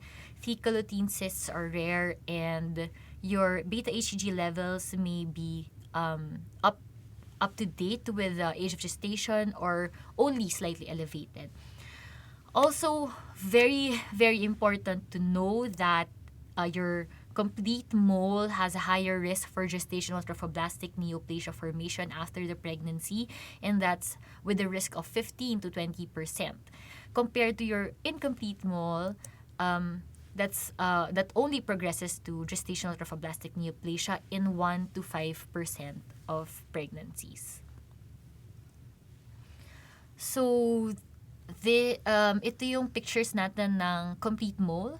Histologically, as we said earlier, there's severe trophoblastic proliferation, there's widespread edema, and in the ultrasound, you would find your snowstorm appearance in the complete mole, and grossly, this is how your complete mole would look like. Ito yung thecal lutein cysts that we mentioned that's more common in your complete moles, also due to the higher levels of beta HCG. And the definitive treatment for molar pregnancies would be your suction dilation and curettage.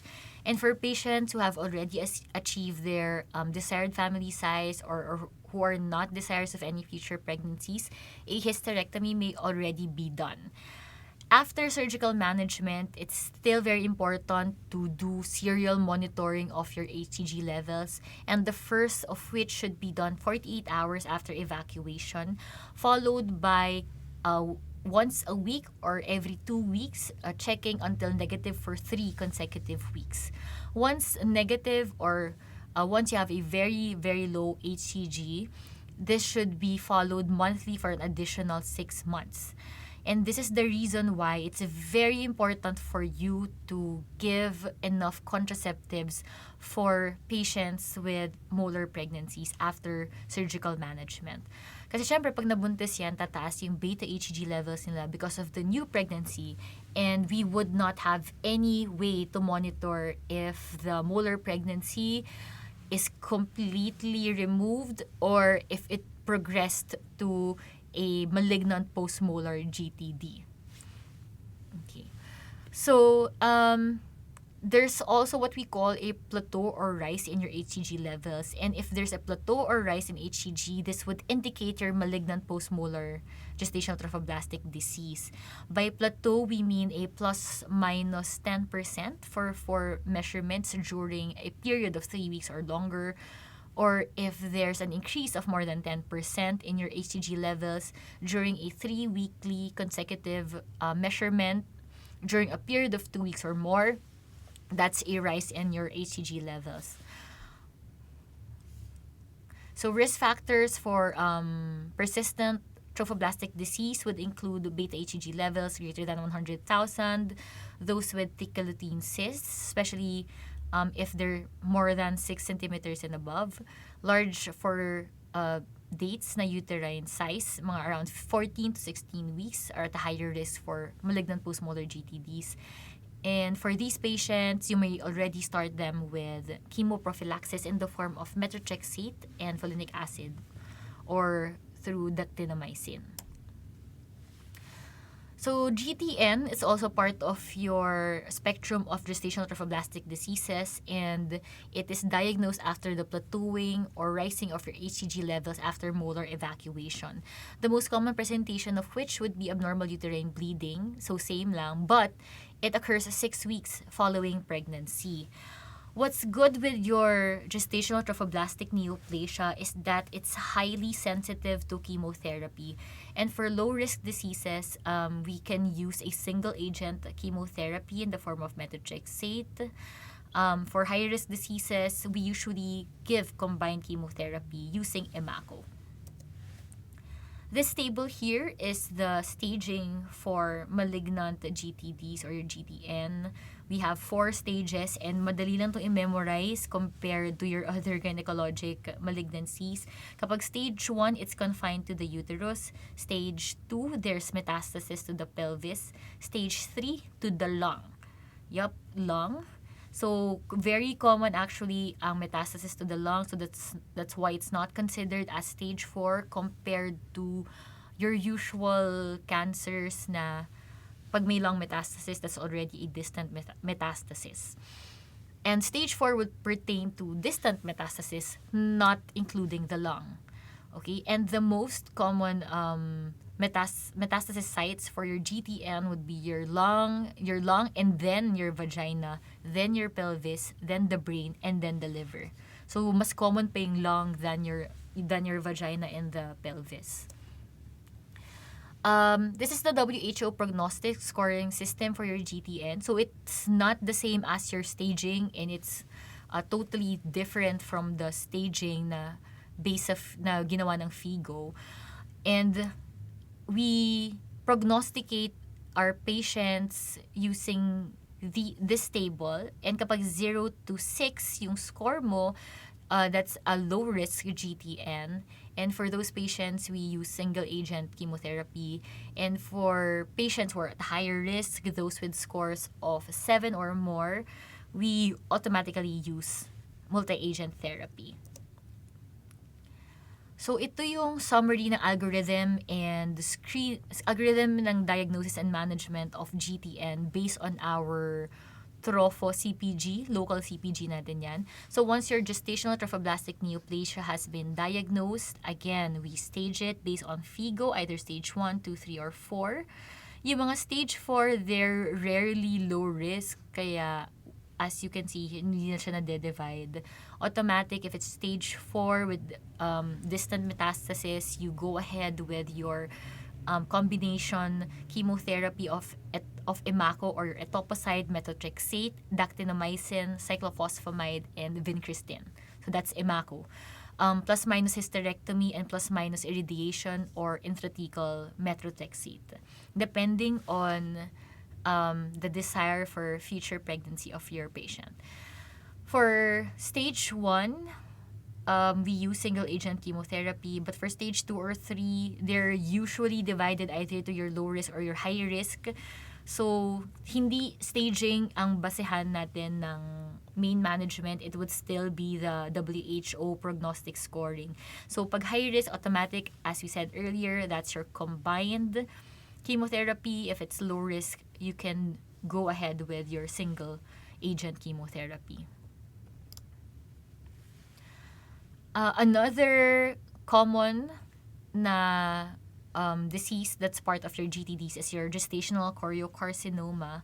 And your gestational choriocarcinoma, compared to your other gestational trophoblastic diseases, is defined histologically through the presence of the sheets of anaplastic cytothropoblast and syncytial trophoblast in the absence of chorionic villi.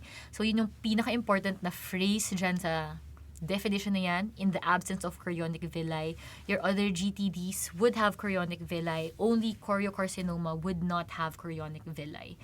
And the rate of development of your choriocarcinoma is around 50% after a complete molar pregnancy, 25% after a normal term pregnancy, and 25% would occur after a miscarriage, abortion, or ectopic pregnancy. Okay, next section and last section for this first part of our lecture is labor and delivery. So clinically, during our checkups, before labor, very important that we do our Leopold's maneuvers. We have 4 maneuvers. The first one, or your L1, is your fundal maneuver. And from its name, fundal, we palpate for the uterine fundus. We try to check which fetal pole is occupying the uterine fundus. So if during your Leopold's 1, you can palpate for a large nodular mass, that's probably your breech. But if the mass you're palpating is ballotable, it's immovable, hard and round, that's probably the head on the fundus of your patient. L2 is also called your umbilical maneuver. In your umbilical maneuver, the palms are placed on either side of the maternal abdomen, so laterally sa abdomen ng mother mo.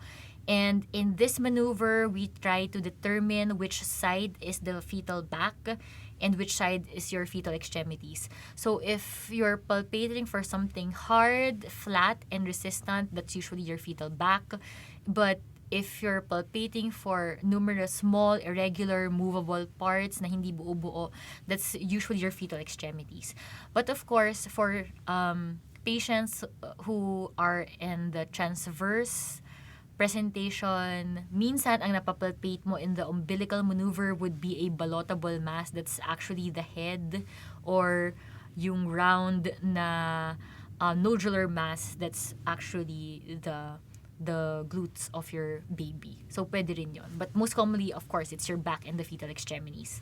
And this maneuver is also the maneuver we use when we try to place the CTG, the ultrasound of the CTG, to check for the heartbeat of the baby, or kung saan natin ilalagay yung Doppler, because, di ba, ang best site to check for the fetal heart rate would be the fetal back.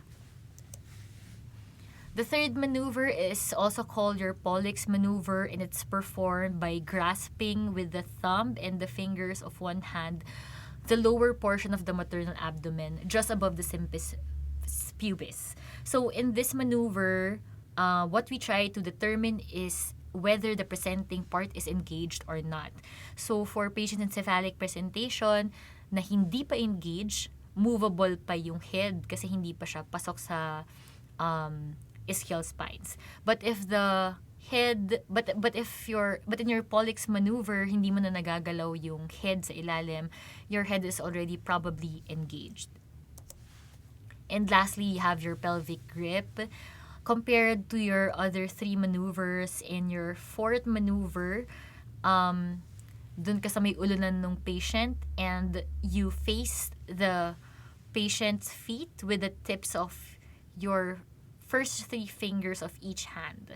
And what you do is you try to exert deep pressure in the direction of the axis. So, pababa, you try to exert deep pressure. And in this maneuver, what we try to check is kung nasaan yung prominence ng head ng baby. So, if the prominent part during your L4 is at the same side of your fetal back, that means that your occiput is at the same side. So, para siyang naka-hyperextend. As compared to a head that's a flex, yung prominent part mo during the pelvic grip is at the other side. Dun siya sa kabilang side ng back. And ito yung actually gusto natin na position ng head ng baby, that the head is flexed. And that's what we can check using your L4 maneuver. In your L4, you can also check if tama yung na-feel yung presentation based on your L1. Talaga bang cephalic yung nasa baba? Talaga bang breech yung nasa baba? At the same time, you can also check if the head is really engaged or not. So, pwede mo siyang gamitin pang double check ng other maneuvers mo. So clinical pelvimetry, again, we have 4 types of pelvis, your gynecoid, android, anthropoid, platypoloid, and the most common of which and the best type of pelvis in a woman who's going to deliver would be your gynecoid, because you have a wide transverse diameter, you have enough space in the AP diameter, your midplane components, hindi sila masyadong nakaharang, so your ischial spines, they're not prominent. Your sacrum is not directed anteriorly. You have a wide suprapubic arch, and then your outlet, maluwag din. You have at least 10 centimeters sa transverse diameter ng outlet as compared to your other types of pelvis. But again, any of these types can be found in your patients. The rarest of all would be your platypoloid. The most common would be your gynecoid. Yung android, this is more commonly found in males, and in android pelvises, they have an increased incidence for deep transverse arrest, and you have a poor prognosis for delivery. Yung android pelvis natin, ito yung heart shape na pelvis. And compared to your gynecoid, usually yung midplane components natin ay mas masikip. So the side walls are found to be convergent, the sacrocyanthus notch is narrow, the ischial spines are not prominent but they may be prominent. Yung sacral, yung inclination ng sacrum mo is forward. So, parang nakaharang yung dulo ng sacrum mo sa head as compared to your gynecoid pelvis. And your suprapubic notch is narrow. Yung anthropoid pelvis natin, ito yung, kung may aalalahanin kayo dito, ito yung may widest na AP diameter. So, pag tinanong kayo kung aling klaseng pelvis ang may wider AP diameter compared to the transverse diameter, that's anthropoid. So, para siyang oblong. Android is heart, anthropoid is oblong, platypoloid is oblong na pahiga. So, anthropoid pelvises, they have an increased incidence for face presentations, but they may have a good prognosis for delivery. May. Pero syempre, best pa rin yung gynecoid.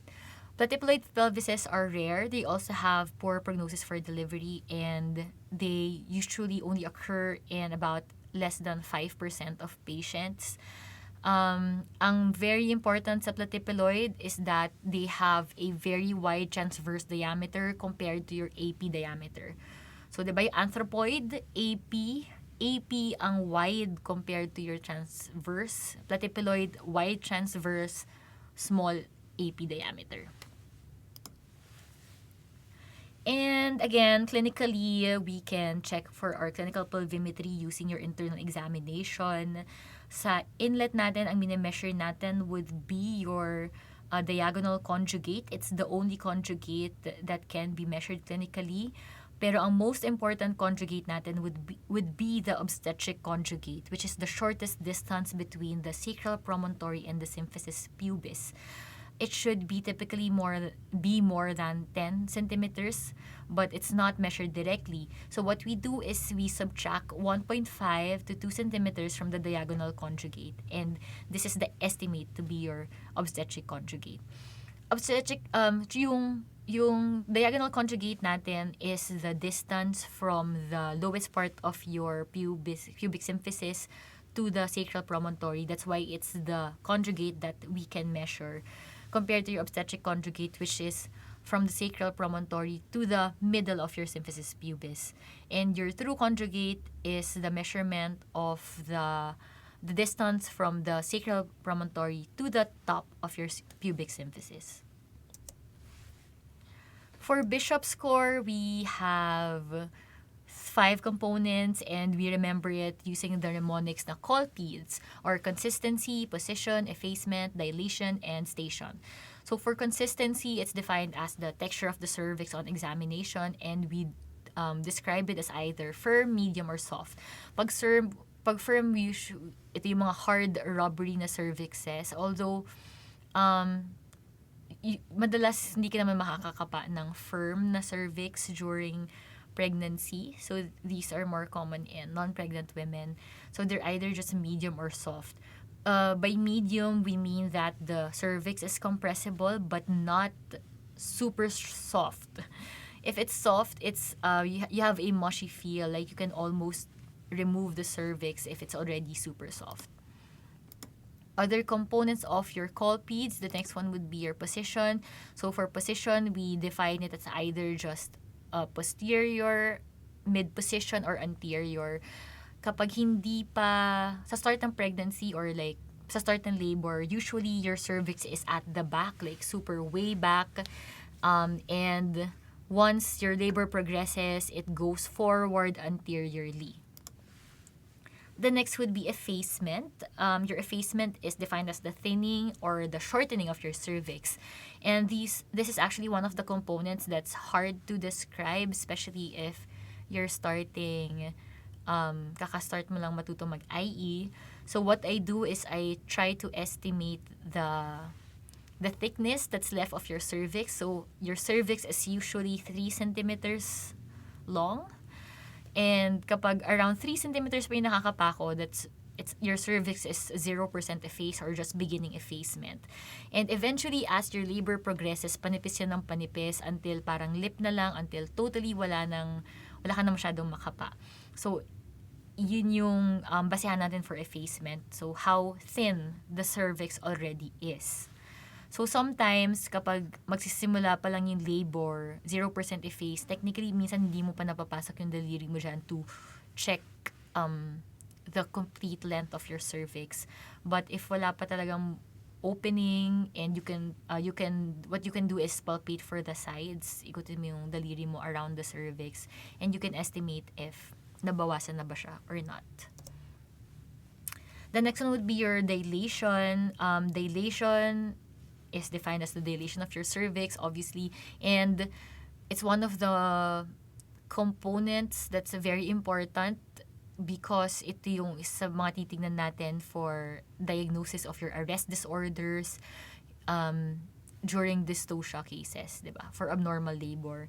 So, ito yung estimate na size ng cervical dilatation based on some of the common things around us.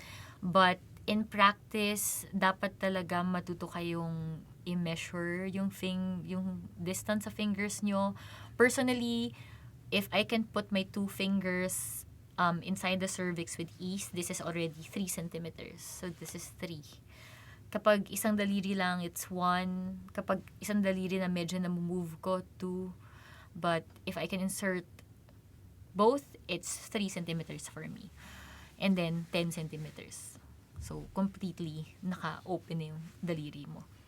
And your last component of the Bishop score, and one of the most important also, is your station. So, the station of your head or presenting part would depend on its distance from the reference point, which is your ischial spines. And it's said to be at station 0 if the biparietal diameter in patients with cephalic presentation is at the level of your ischial spines. And para saan ba itong Bishop score? So yung Bishop score inyo would tell us the likelihood for a successful induction of labor. Or pwede na ba tayo mag-augment na lang with oxytocin? Or mukhang kailangan pa nating mag-prime ng cervix. So, if the Bishop score is less than or equal to 4, the cervix is still unfavorable, and it should indicate that you should still ripen your cervix. Pwede kang mag-evening primrose, pwede kang mag-primigain or propes, but at this point, if you augment with oxytocin, mahirap pa siyang bumuka. If the Bishop score is 9 or more, there's a high likelihood for a successful induction. Okay, so if meron kayo i-memorize na table last minute for the exam, ito yon. Several PLEs have already asked for the Bishop score, and very high yield naman siya. You can do a last minute memorization of this before your exam. So, other things we try to check before labor is the fetal lie. So the fetal lie is defined as the relationship of the fetal long axis to that of the mother. And majority of which would be longitudinal, or 99% of which. Kasi yung longitudinal fetal lie nyo would compose your cephalic and your breech presentations. So lahat yon under longitudinal. You also have your transverse lie and your oblique lie, which are less common. Then you have your fetal presentation. For fetal presentation, it could be cephalic, breech, transverse. And the presenting part is actually the portion of the fetal body either within or in closest proximity to the birth canal. So, ito yung mga pwedeng positions nyo sa fetal presentation. So, it could be in a vertex position, sinciput position, brow, or face. So, ang naiiba dito would be your flexion and how flexed or how extended the fetus's head is. So, kapag pag vertex, ito yung pinaka flexed yung head. Sinciput, less flex. When it's brow, which if the presenting part is already the brow, extended na yon. And worse kapag face. Kapag face na yung nakakapa mo dyan, hyperextended na yung head ng baby mo. So other references, usually for your cephalic presentation, we use the occiput as a reference point. But if the presentation is your face presentation, what we use as a reference point is your chin or your mentum. For breech presentations, we use the sacrum, and for shoulder, we use the scapula, the acromion. So, ito yung presentation natin pag breech. So, we have 3 different breech presentations. You have your frank, complete, and incomplete breech. Pag frank breech, it's flexed at the hip but extended at your knees. Kapag complete breech, kaya siya complete kasi completely flexed at the hips and flexed at the knees. And your incomplete breech. So, pag incomplete breech, may isang hip joint na extended, may isa na flexed. And usually for incomplete breech, ito yung mga footling breech na tinatawag natin. Okay, so again, that's frank, your complete, and incomplete or footling breech. Kapag breech presentations, we do not usually deliver via cesarean section. Pwede ka naman mag-vaginal delivery. But we only do it for patients with frank or complete breech presentations because there's a higher risk for cord prolapse in patients with incomplete breech. Again, ang reference point natin for breech presentations would be your sacrum. And para saan ba tong reference points? Because it's important to know your fetal position. So ito yung gagamitin natin for our fetal position, which is defined as the relationship of a defined portion of the fetal presenting part to either the right or the left side of your birth canal. And for your fetal position, we have to identify if it's anterior, posterior, or transverse. And if applicable, right or left. So for example, in a cephalic presenting fetus, so di ba ang pag-cephalic, ang reference point natin would be the occiput.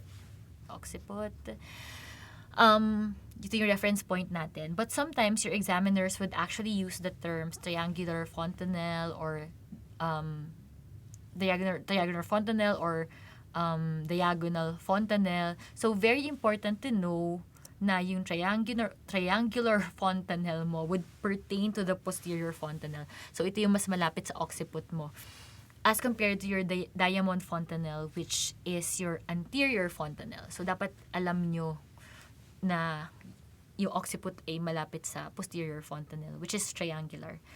Minsan ganun sila magtanong. So, again, kung nasaan yung occiput, yun yung basis ng fetal position natin since we said it's our reference point. So, for example, yung occiput mo, kuwari, yung occiput mo ay nakatapat sa sacrum, as in this patient, triangular fontanelle, occiput, sacrum, yung bone, so yun yung vertebra. So, this is your occiput posterior position. Kapag yung occiput mo nakatapat sa, naka-direct siya sa left side ng anterior abdomen. As seen here, hindi siya nakasakto sa gitna ng pubic symphysis, hindi rin siya nakatapat sa sacrum. That's your left occiput anterior. Okay? So, again, yung reference point natin, yun yung magiging basehan natin kung saan nakatapat yung reference point, yun yung magiging basehan natin kung occiput anterior, occiput transverse, left occiput anterior, ganon. So, kapag breach, you would check for the sacrum. Kapag transverse presentation, kung nasaan yung shoulder or acromion, yun yung magiging basehan ng position. Okay, so, asynclitism. Asynclitism is defined as malposition of the fetal head within the pelvis. And you can have your anterior or posterior asynclitism. Tinanong to actually sa exam namin. In anterior asynclitism, your sagittal suture, right here, is directed more to the sacral promontory. So, mas papalapit siya sa sacral promontory. And since medyo nakaside yung ulo ng baby, at papalapit yung sagittal suture sa may sacral promontory, mas lumalabas na part yung anterior parietal bone. So, kapag medyo hindi nyo makuha yun, ang tatandaan nyo na lang, anterior asynclitism, anterior parietal ang mas nakakapa. So, pag posterior parietal bone ang mas nakakapa, posterior asynclitism yun. Okay? So, pag posterior asynclitism, yung sagittal suture mo would be directed or would approach the pubic symphysis more than the sacral promontory. So, other things we try to determine before admission kapag may patient ka in labor is if the membranes are already ruptured. And if wala kang frank leak, we can do a speculum exam to check if there's pooling of fluid in the vaginal vault. So, pag meron kang pooling doon of fluid, you can already diagnose ruptured membranes. Before, you can also check for nitrogen test. You can also check using your nitrogen tests. And para siyang acid-base test, kasi yung average amniotic fluid pH mo is usually 6.7 and more, while your urine pH is mostly acidic, as well as your vaginal secretions. So if you do a nitrogen test, your paper would turn blue because it's usually basic, while if it's just your usual vaginal secretions or if it's urine lang, it would not turn blue. So, parang mamimaintain lang yung color niya. So, some other tests that we can do to check for ruptured membranes, you have your Ferning tests, and this is actually one of the easiest things we can do to check for ruptured membranes na ginagawa namin before no clerkship, internship. So, kukuha ka ng magsaswab ka nung vaginal discharge, put it in a microscope, and under the put it in a slide and then check it under the microscope. And if there's crystallization, it's positive for your amniotic fluid, and your crystallization is due to the estrogens found in your amniotic fluid. So that's your Ferning's test. Other tests that are also possible and are also available are your amnio-dye test or tampon tests.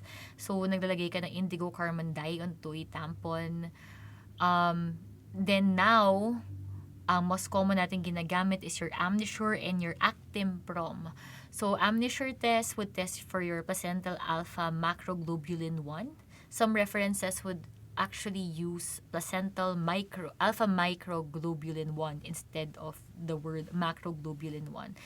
But either way, that's your PAMG1 for Amnisure. For Actimprom, we test for the insulin growth factor binding protein 1, both of which, yung PAMG1 and yung insulin growth factor binding protein 1, are only found in your amniotic fluid and not in your vaginal secretions. Okay, so ito yung itsura ng Actimprom na testing as well as your amnisure testing. So you take a swab and then meron kang mixture where you put the swab. Parang kang nag-COVID test. Tapos tatanggalin mo siya, tapos ilalagay mo lang yung amnisure and yung actin probe na testing. And if you see 2 lines, positive yon, so that's positive for amniotic fluid. If there's only 1 line, negative for amniotic fluid. For monitoring during labor, what we use is your cardiotocograph or your CTG, and it has 2 components that's a post and a line graph along with your time. So you have your fetal heart rate with its variability and the contractions down under. So yung in your cardiotocograph, you have 2 transducers. One transducer is placed on the fundus where you can check for the fundal pressure for the contractions. And then the other transducer is your ultrasound, which would detect your fetal heart tone. So yung uterine contractions natin, we usually measure it through your Montevideo units.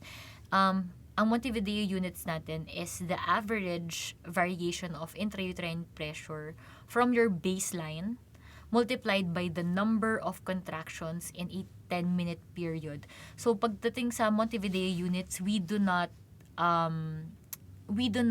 include in the computation yung duration of your contraction.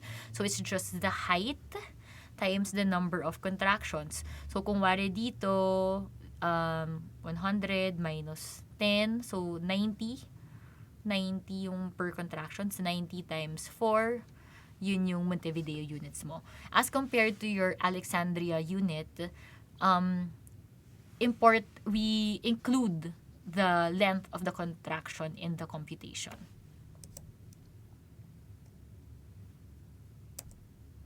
So, this is actually an example of your category 1 trace or a normal trace. So, pag sinabi natin normal trace, the baseline fetal heart rate is within 110 to 160 beats per minute. There's moderate variability, so around 6 to 25 beats per minute na variability. There are no decelerations na late or variable. Early decelerations are acceptable, especially in the late stages of your labor. There's presence of accelerations, and of course, very important that you check for the intensity, the interval, and the duration of your contractions. So, other examples of your variability. So, variability muna discuss natin. So, the first photo here is an example of your absent variability. Pag absent, we mean less than 3 beats per minute of variation. And this kind of variability is very worrisome.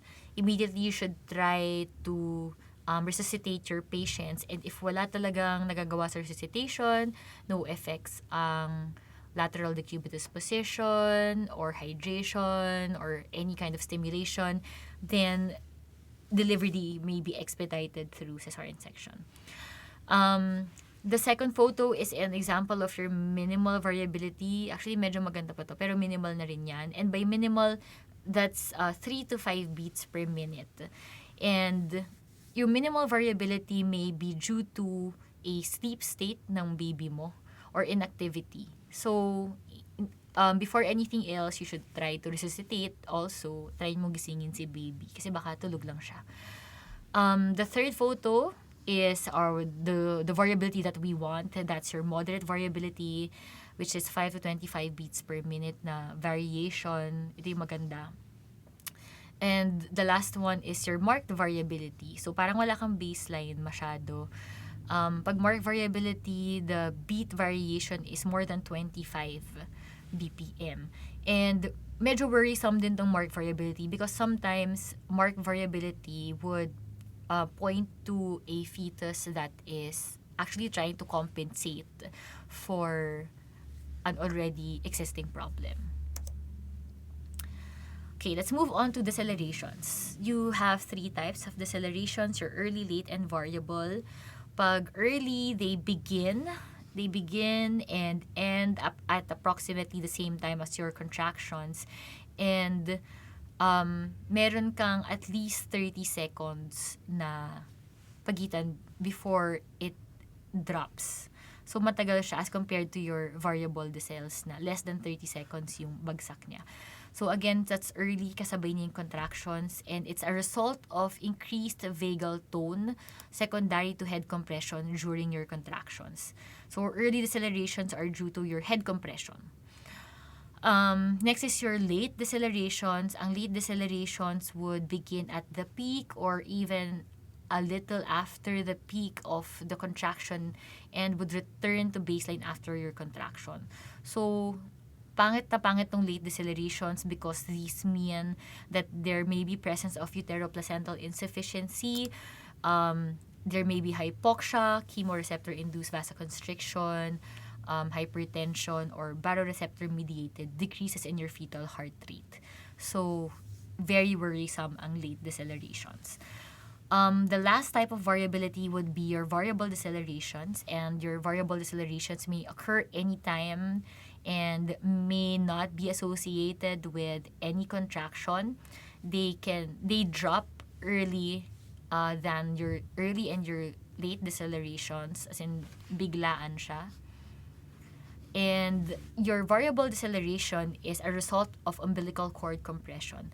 So when the cord is trapped under your fetal shoulder or around the neck, especially in those with nuchal cord coils, they may produce repetitive variable decelerations, especially during contractions.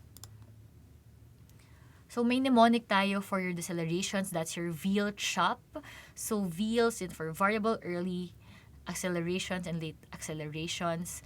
CHOP meaning cord compression, head compression, oxygenation is good, and placental insufficiency.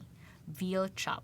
Sometimes, they add an S and an A dun sa VEAL CHOP to include sinusoidal tracing. So, pag meron kang sinusoidal tracing, it would point to the presence of fetal anemia. Accelerations, gusto natin to. It would mean that okay ang oxygenation mo. And accelerations are defined as transient increases in your fetal heart rate of more than or equal to 15 beats per minute above your baseline and lasting 15 seconds. Again, this is your definition of a category trace. And this is a category 3 or abnormal trace. Anything between category 1 and category 3 is category 2. So, kailangan nyo lang alalahanin ano ba ang normal na trace and ano ba ang category 3 trace. Under category 3 trace, kasama dito ang absent variability with any of the following. So, that's either a recurrent late deceleration, recurrent variable deceleration, or bradycardia. So, if you have moderate variability with late deceleration, that's actually category 2. So, kailangan absent with recurrent late, recurrent variable, or bradycardia. And another tracing that's part of your category 3 is your sinusoidal pattern. So, ito yung parang saw-like appearance. So, that's sinusoidal. And once you see this trace, automatic i-CS nyo na yan because this is a trace for fetal anemia. Okay, let's move on to the stages of labor. You have 3 stages of labor, your first, second, and third. The first stage would pertain to the stage of cervical effacement and dilation. So until before the cardinal movements of labor. Okay? So that's your first stage of labor. It begins when you have regular uterine contractions of sufficient frequency, intensity, and duration that brings about cervical changes from effacement to full cervical dilatation. Second stage would pertain to the stage of fetal expulsion. So this is from your full cervical dilation to fetal delivery. So lahat ng cardinal movements of labor mo, second stage. Okay? Pag tinanong kayo, anong stage yung cardinal movements, that's your second stage. And lastly, you have your third stage of labor, which would pertain to the stage for your placental separation and expulsion. So it begins immediately after the delivery of your fetus until the end of your placental delivery. You also have your phases of labor, and it's divided into your latent and your active phase. And before using your Friedman's curve, yung active phase natin starts at 3 to 4 centimeters. But now we use the Zhang curve, and the active phase for your Zhang curve, the true active phase is at 6 centimeters. In our local guidelines, yung active phase natin is divided into two. Yung true active phase is 6 centimeters, but the early active phase begins at 4 centimeters. Before that, that's your latent phase. And your latent phase, as you can see, parang nagsastart pa lang yung contractions, nagsastart pa lang yung dilatations. When you come into your active phase, you have your acceleration phase, your phase of maximum slope. The phase of maximum slope is usually at 7 to 8 centimeters, and then your deceleration phase. Before, the deceleration phase includes 8 centimeters and below. And kaya siya deceleration phase kasi mabilis na bumababa at this point yung head din ni baby. But now, in our local guidelines, deceleration phase is defined as 9 centimeters, 9 centimeters up to before full cervical dilatation. So again, true active phase begins at 6, deceleration phase is now 9 centimeters. Moving on to the second stage of labor, as we said, second stage of labor would include all your cardinal movements, and we remember this with the mnemonic ED-FIRE ere. ED-FIRE ere meaning engagement, descent, flexion, internal rotation, extension, external rotation, and expulsion. Okay, so let's begin with engagement. So engagement, as we said, that's the biparietal diameter, which is the greatest transverse diameter in occiput presentation. It would pass through your pelvic inlet. Diba sabi natin that's at station 0 at the level of your ischial spines. The fetal head usually enters the pelvic inlet either transversely or obliquely during engagement. Then, after engagement, this would be followed by descent. It usually begins at 7 to 8 centimeters in nulliparous, and ito rin yung phase of your maximum slope.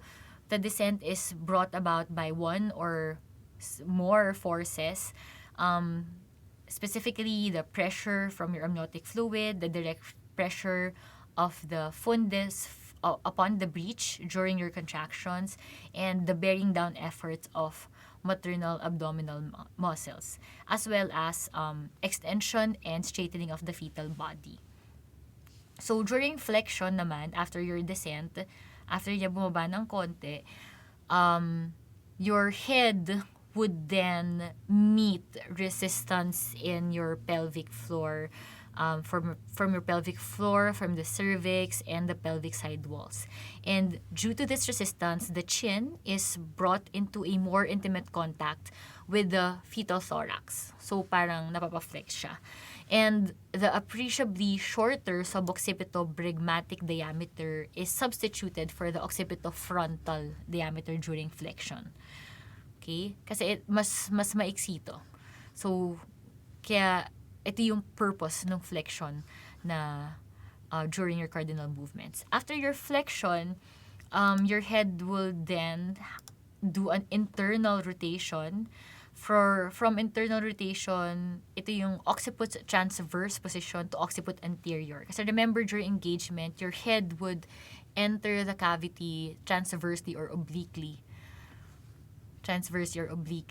And then, slowly, kapag nag-internal rotation na siya, as you can see in the photos, haharap na yan unti-unti sa pubic symphysis, yung occiput anterior. Okay. Best yung OA for delivery, by the way. Kaya gusto natin yung internal rotation. And then, after your internal rotation, the next cardinal movement would be extension. First force is exerted by the uterus, which would act more posteriorly. The second force is through the resistant pelvic floor and pubic symphysis. So yan yung magkakos ng extension, which acts more anteriorly. The base of the occiput here is in direct contact with the inferior margin of your pubic symphysis. And then after extension, we now do your external rotation. So external rotation, tayo na yung gumagawa nun, di ba? Parang lalabas yung ulo niya na naka-OA, and then you would see your obstetrician na hahawakan yung ulo and then turn it to the side. So we do the external rotation to bring the biacromial diameter in relation to the AP diameter of the pelvic outlet. After which we do the delivery of your anterior shoulder, then the delivery of your posterior shoulder until malabas mo na yung baby. So upon crowning, while you're delivering the baby, we do your modified Ridgen maneuver, and this is a forward pressure on the fetal chin through the perineum, and the other hand would hold the suboccipital region of the fetal head against the maternal symphysis. After that, you deliver the head and the anterior shoulder. You grasp the side of the head and perform gentle downward traction until your anterior shoulder appears under the pubic arch. Once you see your anterior shoulder under the pubic arch, you now deliver the posterior shoulder and the rest of the fetal body. Third stage of labor. So again, your third stage of labor would start from the delivery of your baby up to the delivery of your placenta. And we can say that the third stage of labor is prolonged if it's more than 30 minutes. And for prolonged stage of labor, we do manual evacuation. Ano ba yung mga signs of placental separation during the third stage of labor? Ito yung mga madalas tinatanong sa mga interns, diba, kapag nag-a-assist kayo. So, you have 4. First, there's a sudden gush of blood into the vagina. Second, there's globular or firmer fundus on palpation. Third, there's an outward movement of your umbilical cord. And lastly, there's elevation of the uterus into the abdomen, especially once you remove the placenta. And for the third stage of labor, we actually do active management to help expedite the delivery of the placenta, at the same time to prevent postpartum hemorrhage. So, early active management of the third stage of labor would include early cord clamping, controlled cord traction, and the use of uterotonic agent. So, during delivery, sometimes we do a cut or your episiotomy to aid in the delivery of the head of your baby. So, we have your median and mediolateral episiotomy. Usually sa right to, hindi sa left. So, yung median, it's the most common in Western countries compared to your mediolateral because it's less painful, there's less wound infections. However, ang pangit sa median is that it usually results to third or fourth degree extensions. As compared to your mediolateral episiotomy is done at the 5 o'clock or 7 o'clock position. Usually here in our country, that's the 7 o'clock position. However, your mediolateral episiotomy is more painful, mas matagal yung healing niya, and they're more prone to wound infections. At this point, kasi if you cut here, you approach more vessels, more muscles, as compared to cutting directly sa median part. Ang okay though dito sa mediolateral is that it rarely causes third or fourth degree lacerations. So ano ba yung mga lacerations na yan? Yung first degree, that it only would affect your mucosa, your vaginal mucosa or the skin. It usually just happens in patients na may perineal support lang at hindi nawarak yung perineum. So, pero pag nagka-cut tayo, that's at least a second degree perineal laceration. Pag second degree, it extends to the perineal body, but it would spare the anal sphincter. And anything that would affect the anal canal, the anal sphincter, is at least a third degree laceration. Kapag 3A, that's affecting less than 50% of your external anal sphincter. Kapag 3B, that's more than 50% of your external anal sphincter. And if it's 3C, meron ka na rin involvement of your internal anal sphincter. And lastly, you have your fourth degree laceration. So pag fourth degree, abot siya hanggang rectal mucosa. And for your third and fourth degree perineal lacerations, now we collectively call these lacerations as your obstetric anal sphincter injuries or OASIS. So for OASIS, we should give them prophylactic antibiotics during the surgery in the form of your second generation cephalosporins, or for those with penicillin allergies, we can give them clindamycin. Natanong din to sa PLE. Okay, so for induction of labor, for patients na kailangang i-induce those who are approaching post-term pregnancies or those with indication for induction but are not yet in labor, diba, based on the Bishop score, kapag pangit yung Bishop score mo, the first thing you should do is to do cervical ripening. And we have several cervical ripening agents. The first of which is your prostaglandin E2, gel or pessary. So, ito yung itsura ng gel. Yung gel is inserted intracervically and may be used for a maximum of 6 doses. Each dose lasts 6 hours. On the other hand, your pessary, which is this one, so your pessary looks like a string, white string that you put behind the cervix, around the cervix. Yung pessary insert natin lasts 24 hours. And what's good with your pessary insert is compared to your prostaglandin gel, for patients na parang nagkakaroon ng uterine hyperstimulation, nagtatachycystole na yung contractions or tetanic na yung contractions, it's easier to remove the agent compared to that of your gel. Syempre, yung gel nakalat mo na dun sa may cervix, and sometimes you can do a perineal wash or wash the inside of the vagina, but walang assurance na matatanggal talaga yung prostaglandin gel. Okay, but your pessary is more expensive than your prostaglandin gel. So that's also something to think about. So besides your prostaglandin E2, you can do mechanical dilation in the form of your Foley catheter and laminaria. So pag Foley catheter, the balloon part of your Foley catheter is inserted into the cervix adjacent to the amniotic sac. It's then inflated, and then it's placed there for 4 to 6 hours and then reassessed afterwards. So yung Foley catheter mo, it could usually dilate the cervix for up to 2 to 3 centimeters. Ngayon, meron na rin talagang specific na catheters na, ngayon, dati kasi ginagamit natin is the usual Foley catheter and just inflate it. But now, marami na rin companies developing a catheter specifically for cervical dilation. So, yun. But technically, same naman ng mechanism of action. And then you have your laminaria. Your laminaria is the one here sa picture natin sa side. They're small rods of seaweed placed inside the cervix for 1 to 2 days. And yung rods na to would absorb the water from your cervix, and it would eventually dilate your cervix. And lastly, you have your prostaglandin E1 or your misoprostol. It's very effective but banned in our country. So for induction of labor, you can use oxytocin and amniotomy. Oxytocin is normally released from your posterior pituitary and causes uterine contractions.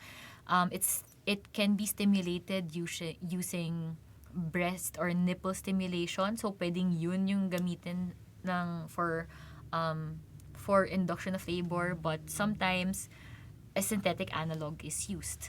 Amniotomy may also be used in the form of induction of labor, wherein you puncture the amniotic sac to release amniotic fluid, and yung rupture kasi ng amniotic fluid could increase your contractions. So that's one of the things we can do also for induction of labor. Very important lang for amniotomy that you should ensure that your umbilical cord would not prolapse during the rupture. So induction versus augmentation, both of which can be used in induction and augmentation. But in augmentation, technically, it's when we use oxytocin or amniotomy in an already pre-existing contraction. So parang may contractions na yung patient, pero kulang pa ng konti. So you can use oxytocin and you can also do amniotomy. Ganun siya. So that's the difference between induction and augmentation. Induction wala talaga or halos wala. Augmentation, meron naman, pero gusto mo siyang i-augment. Kailangan mo siyang tulungan. Before induction of labor, some patients would undergo your contraction stress test, especially if they're at high risk for uteroplacental insufficiency, such as in cases of oligohydramnios or preeclampsia. Your contraction stress test is also known as your oxytocin challenge test. And we do this by having at least 3 contractions in 10 minutes. So, maglalagay ka ng oxytocin to achieve 3 adequate contractions in 10 minutes. And yung results mo pwedeng negative, pwedeng positive, pwedeng equivocal. If it's positive or abnormal, it would mean that more than 50% of your contractions would have late decelerations, as seen in this trace. So this is a positive contraction stress test. And this is an indication of uteroplacental insufficiency. So meaning hindi kaya ng fetus mo na mag-undergo ng labor, hindi niya kayang mabigyan siya ng oxytocin. So, for positive CSTs, we do immediate cesarean delivery kasi walang point na mag-labor siya dahil hindi kaya ng fetus. But if it's negative, by negative, we mean there's no late or significant variable decelerations in your 10-minute trace. For those patients with negative CSTs, you may undergo induction of labor and the whole labor process. For equivocal suspicious, pag equivocal suspicious, we mean that there are intermittent, late, or significant variable decelerations, but not more than 50% for your total contractions. So that's equivocal suspicious. Pag equivocal hyperstimulatory, it would mean the presence of late or variable decelerations in contractions 2 minutes apart or lasting more than 90 seconds. So kaya siya hyperstimulatory, it means that you have parang nagtatachycystole ka na. So the contractions are too frequent or they're too long, they're more than 90 seconds. So they're tetanic, may tachycystole ka, causing the deceleration. So kaya siya equivocal kasi hindi natin alam kung hindi ba talaga kaya ng fetus or dahil lang hindi kaya ng fetus or dahil hyperstimulated lang yung uterus mo. That's why it's causing the decelerations. Kasi even in a normal laboring patient, contractions 1 to 2 minutes apart or very long contractions is not normal and may really cause fetal distress. You have an unsatisfactory contraction stress test if you cannot produce more than the 3 contractions in the 10-minute trace or if uninterpretable yung trace mo. Okay, so moving on with dysfunctional labor. So this is a table derived from Williams showing your first stage of labor disorders. So as you can see here in the latent phase, cesarean delivery is not indicated. So, okay lang yan kahit matagal yung latent phase mo. Wala tayong gagawin dyan, just supportive care. For multiparous women at nagmamadali ka or may indication, you may do induction. But, in general, no need for cesarean delivery. Then we go with active phase disorders. For active phase disorders, you have your protraction disorders, you have your arrest disorders. Pag protraction disorders, parang ganun din siya. Parang protracted, so mas mabagal than usual yung pag-dilate mo or yung descent ng fetal head. For these patients, cesarean delivery is also not immediately indicated. So, kailan ba tayo pwede mag-CS? Usually, nag-CS tayo for arrest disorders. For first stage of labor disorders, yung use ng epidural analgesia does not affect the time period cutoffs. So, itong mga to, whether or not the patient is in has an epidural anesthesia or not, it would be the same. So, yung mga cutoffs natin for disorders na pwede na tayong mag-CS or not would apply in the second stage of labor. So, for first stage of labor disorders, whether or not naka-epidural anesthesia, same pa rin yung cutoffs natin. Okay? So, again, as we said earlier, deceleration phase is already 9 centimeters up to before full dilatation. So, pag sinabi natin prolonged deceleration phase, in nulliparous, that's more than 3 hours. In multiparous, that's 1 hour. So, kung multiparous woman, G2, P1, second pregnancy niya to, nanganak na siya before ng normal delivery, but more than 1 hour na siya na 9 centimeters dilated, and with ruptured membranes, and with no progress despite adequate contractions, you may already do cesarean delivery. But for patients na itong mga secondary arrest of dilation disorders natin, arrest of descent, failure of descent, we should still be able to fulfill itong naka-box na red na to. So, ito yung parang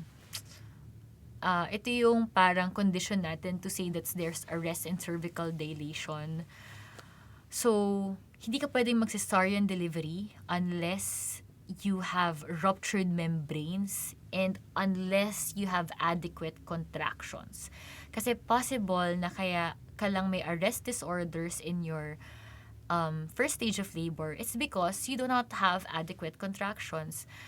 And if you do have adequate contractions, pwedeng mag-progress yung effacement and dilation ng cervix mo. So, dapat ma-fulfill itong criteria na to.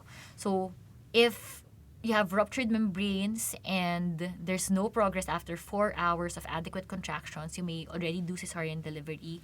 Or, if you have ruptured membranes, wala kang adequate contractions for 6 hours despite oxytocin stimulation, kahit gaano pa kataas si oxytocin na yan, pwede na rin. Okay? Pwede na rin. So, other values that you should try to remember for secondary arrest of dilation, that's more than 2 hours in your nulliparous and your multiparous.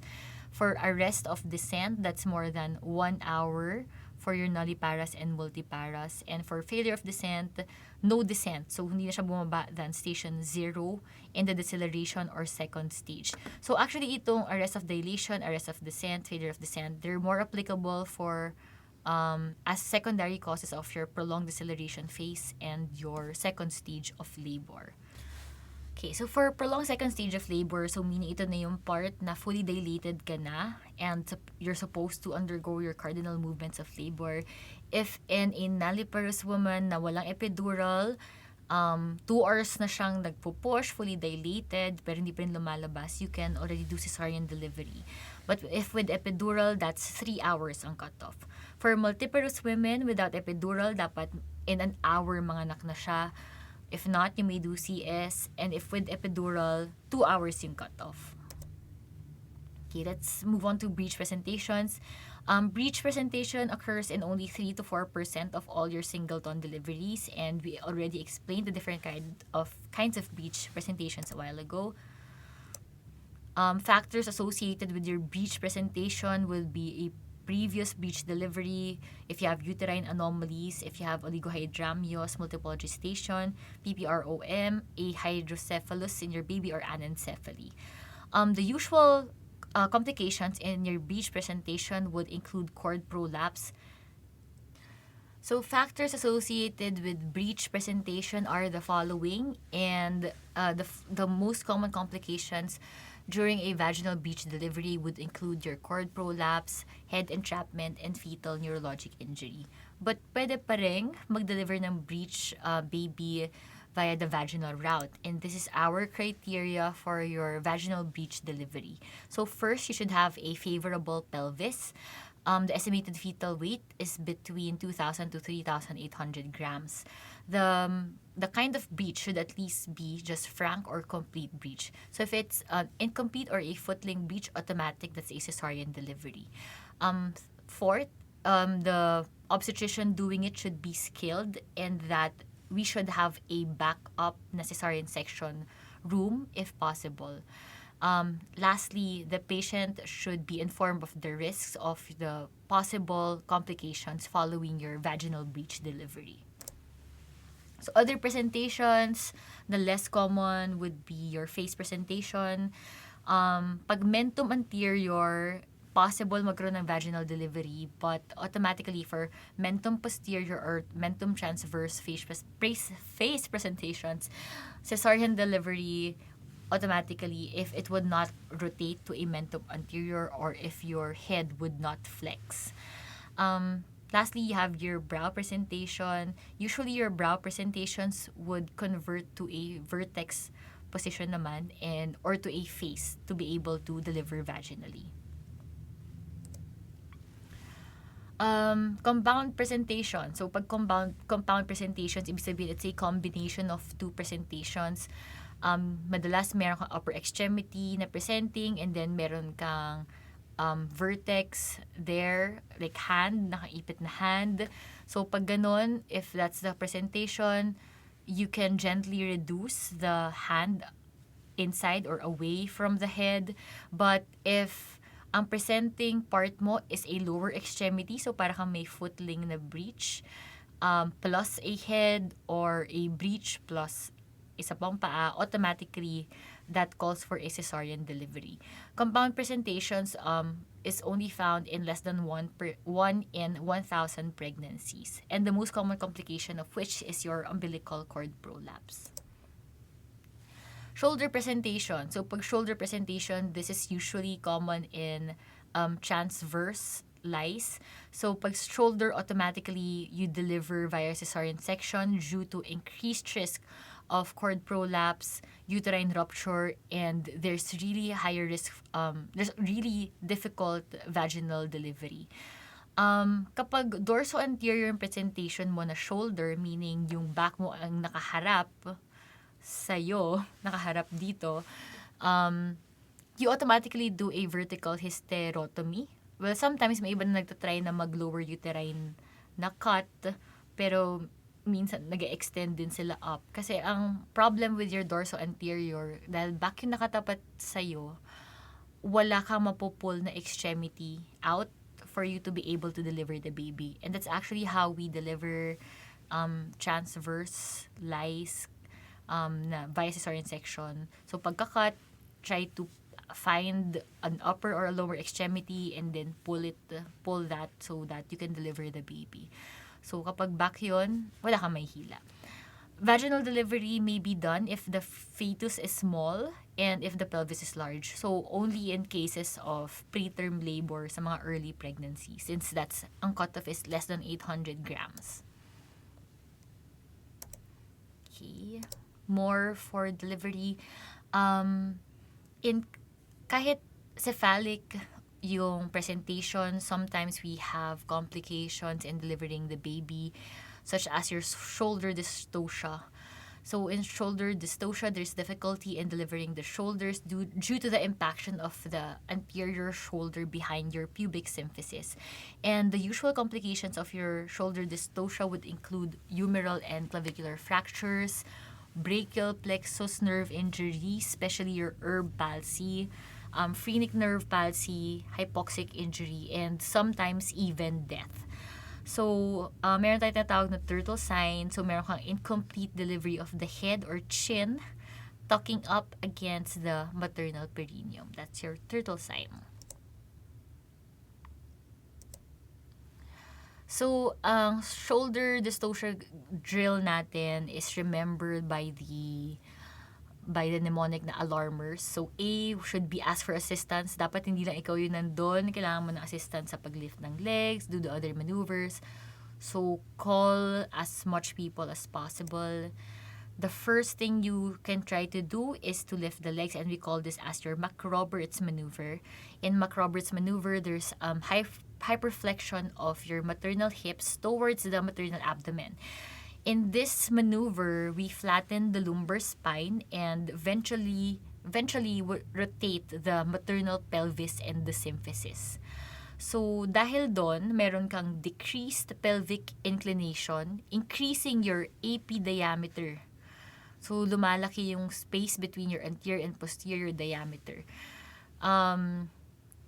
According to Williams, hindi daw siya lumalaki, but to other references, lumalaki yung AP diameter. But eventually, in this position, you can free up the anterior shoulder. So, kapag hindi pa rin na-free up, you can try to do anterior shoulder disimpaction along with your Mac-Roberts maneuver by exerting suprapubic pressure above the maternal pubic symphysis to dislodge the anterior shoulder from behind the pubic symphysis. So you can do this along with your Mac-Roberts maneuver. If hindi pa rin, you can try to rotate using your Rubens maneuver. You do this by putting pressure on either the accessible shoulder towards the anterior chest. So, kung ano yung nakikita niyo shoulder dyan, sige, okay na yun. Tapos, try niyo siyang i-rotate towards the chest of the fetus to decrease the bisacromial diameter and to free your impacted shoulder.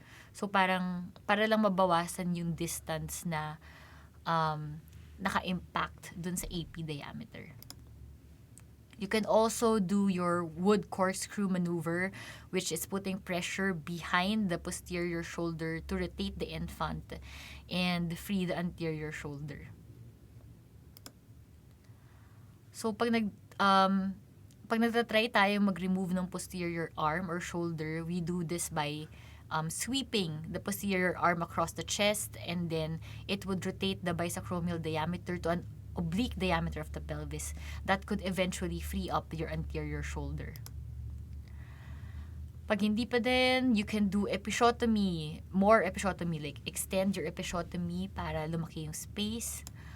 You can also do your Gaskin maneuver, which is rolling over into force. And if still supine at hindi pa rin talaga, you can do cladotomy. So, cladotomy is the intentional fracturing of the fetal clavicle para mas freely mo magagalaw yung arm ng baby. You can also do symphysiotomy. So, in symphysiotomy naman, it's the intentional cutting of the pubic symphysis to provide more space for the fetus to pass through. Or, lastly, you can do the Zavanelli maneuver, which is where we place the infant's head back into the pelvis, babalik mo siya pataas, and proceed with cesarean delivery. Operative vaginal delivery, you can do your forceps delivery or your vacuum delivery. Your forceps delivery have a higher rate of facial nerve palsies, brachial nerve injuries, depressed skull fractures, and corneal abrasions. At the same time, they have a higher rate for third and fourth degree lacerations compared to your vacuum deliveries. Yung vacuum deliveries naman natin, they're at a higher risk. The fetus especially is at a higher risk for cephal hematoma, subgaleal hemorrhage, retinal hemorrhage, neonatal jaundice due to the hemorrhages that could happen with your vacuum. Shoulder dystocia is also possible, clavicular fracture, and scalp lacerations. So itong vacuum delivery, we shouldn't do this in preterm babies kasi mas at a higher risk sila for hemorrhages. So for forceps delivery, you actually have four types of forceps deliveries: your outlet forceps, low forceps, mid forceps, and high forceps. It depends on how high the head still is. So yung high forceps, mid forceps, hindi na yan masyadong ginagawa. Ang best ngayon would be your outlet forceps kasi ito yung usual na natin na ginagawa na forceps delivery because there are less complications. Kasi imagine kapag mid and high forceps, like all the way into the vagina, parang hihilain mo yung ulo ng baby. So pag outlet forceps, the scalp is already visible at the introitus even without separating the labia, and your fetal skull has already reached the pelvic floor. But for you to be able to do this outlet forceps extraction, dapat yung sagittal suture nyo is either in the AP diameter or in a right or left occiput anterior, occiput posterior position. Okay, so hindi siya pwedeng transverse. dapat AP, naka-AP siya, ROA, LOA. The fetal head is at or on the perineum already, and rotation should not exceed more than 45 degrees. So that's your outlet forceps extraction. But sometimes, may iba pa rin gumagawa ng low forceps, and that's okay. So pag low forceps, it means that the leading point of your fetal skull is at station 2 or greater, but not yet on the pelvic floor. Ito parang almost crowning. Ito pwedeng nasa loob pa. So this is how your forceps would look like. They have several parts, your handles, locks, shanks, 2 blades, and there are many types of forceps with different functions, some of which are used for rotation, some of which are used for delivery. So hindi na yun masyadong important at your level, but you should know that hindi lang isang type of forceps ang meron. This is our mnemonic for the prerequisites for outlet forceps extraction. Your forceps, fully dilated cervix. It should be in the occiput or vertex presentation. Your membrane should be ruptured. CPD should not be suspected, so dapat adequate yung pelvis mo. The head is already engaged. You have an experienced operator. You have an empty bladder. The position should be known, and dapat nga sabi natin, dapat the sagittal suture is at the AP, or ROA, LOA, ROP, LOP. And painless. So by painless, you mean there's adequate anesthesia. And the fetal size should also be estimated. So, ito yung isang type of mnemonic natin. There's also that A, B, C, D, E, F, G na makita mo sa handouts nyo. So, whichever is more applicable to you or mas madali memorize, pwede naman yun. So, other prerequisites for OFE include that the baby should not have any fetal coagulopathy or demineralization disorder. The mother should be willing to abandon the OFE in case it fails, and a cesarean section should be warranted. Then your vacuum-assisted delivery, as we said, not recommended for preterm deliveries. They have a higher risk for hemorrhages, neonatal jaundice. And for your VAD, the cup should be placed at the flexion point. And by flexion point, it's approximately 3 centimeters in front of the posterior fontanelle and approximately 6 centimeters from your anterior fontanelle. So this is your flexion point. And you have several types of vacuums as well. You have your soft cups, you have your hard cups. This is your Kiwi Omni cup. So iba-iba yan. Okay. And lastly, to end this part 1 of your OB lecture, you have your vaginal birth after cesarean delivery or your TOLAC. So, yung TOLAC natin can only be offered in patients with no recurrent indication for her prior cesarean section. Dapat isa lang ang prior cesarean section niya before. May increased success ka rin if there's prior vaginal birth or prior VBAC. But for patients with more than one cesarean section, we cannot do trial of labor after cesarean delivery because of higher risk of uterine rupture. So other risk factors that may increase the risk for uterine ruptures would include a prior classic cesarean delivery, induction of labor, the use of prostaglandins or oxytocin, if the last CS is less than 18 months from the current delivery, and if there's a uterine infection at the time of the last cesarean delivery. And basta basically ang VBAC or TOLAC lang may be offered for patients na at a lower risk for uterine rupture. And if you can ensure that, go ahead with the cesarean delivery. In your handouts, you can see the table for the different types of hysterotomy and their percentages for uterine rupture. So try to remember that, or at least understand the concept of why we can only do TOLAC for one previous lower uterine segment na cesarean delivery. Okay, so later in our next lecture, we would discuss the different pathologies in pregnancies. But for now, congratulations on finishing lecture 1.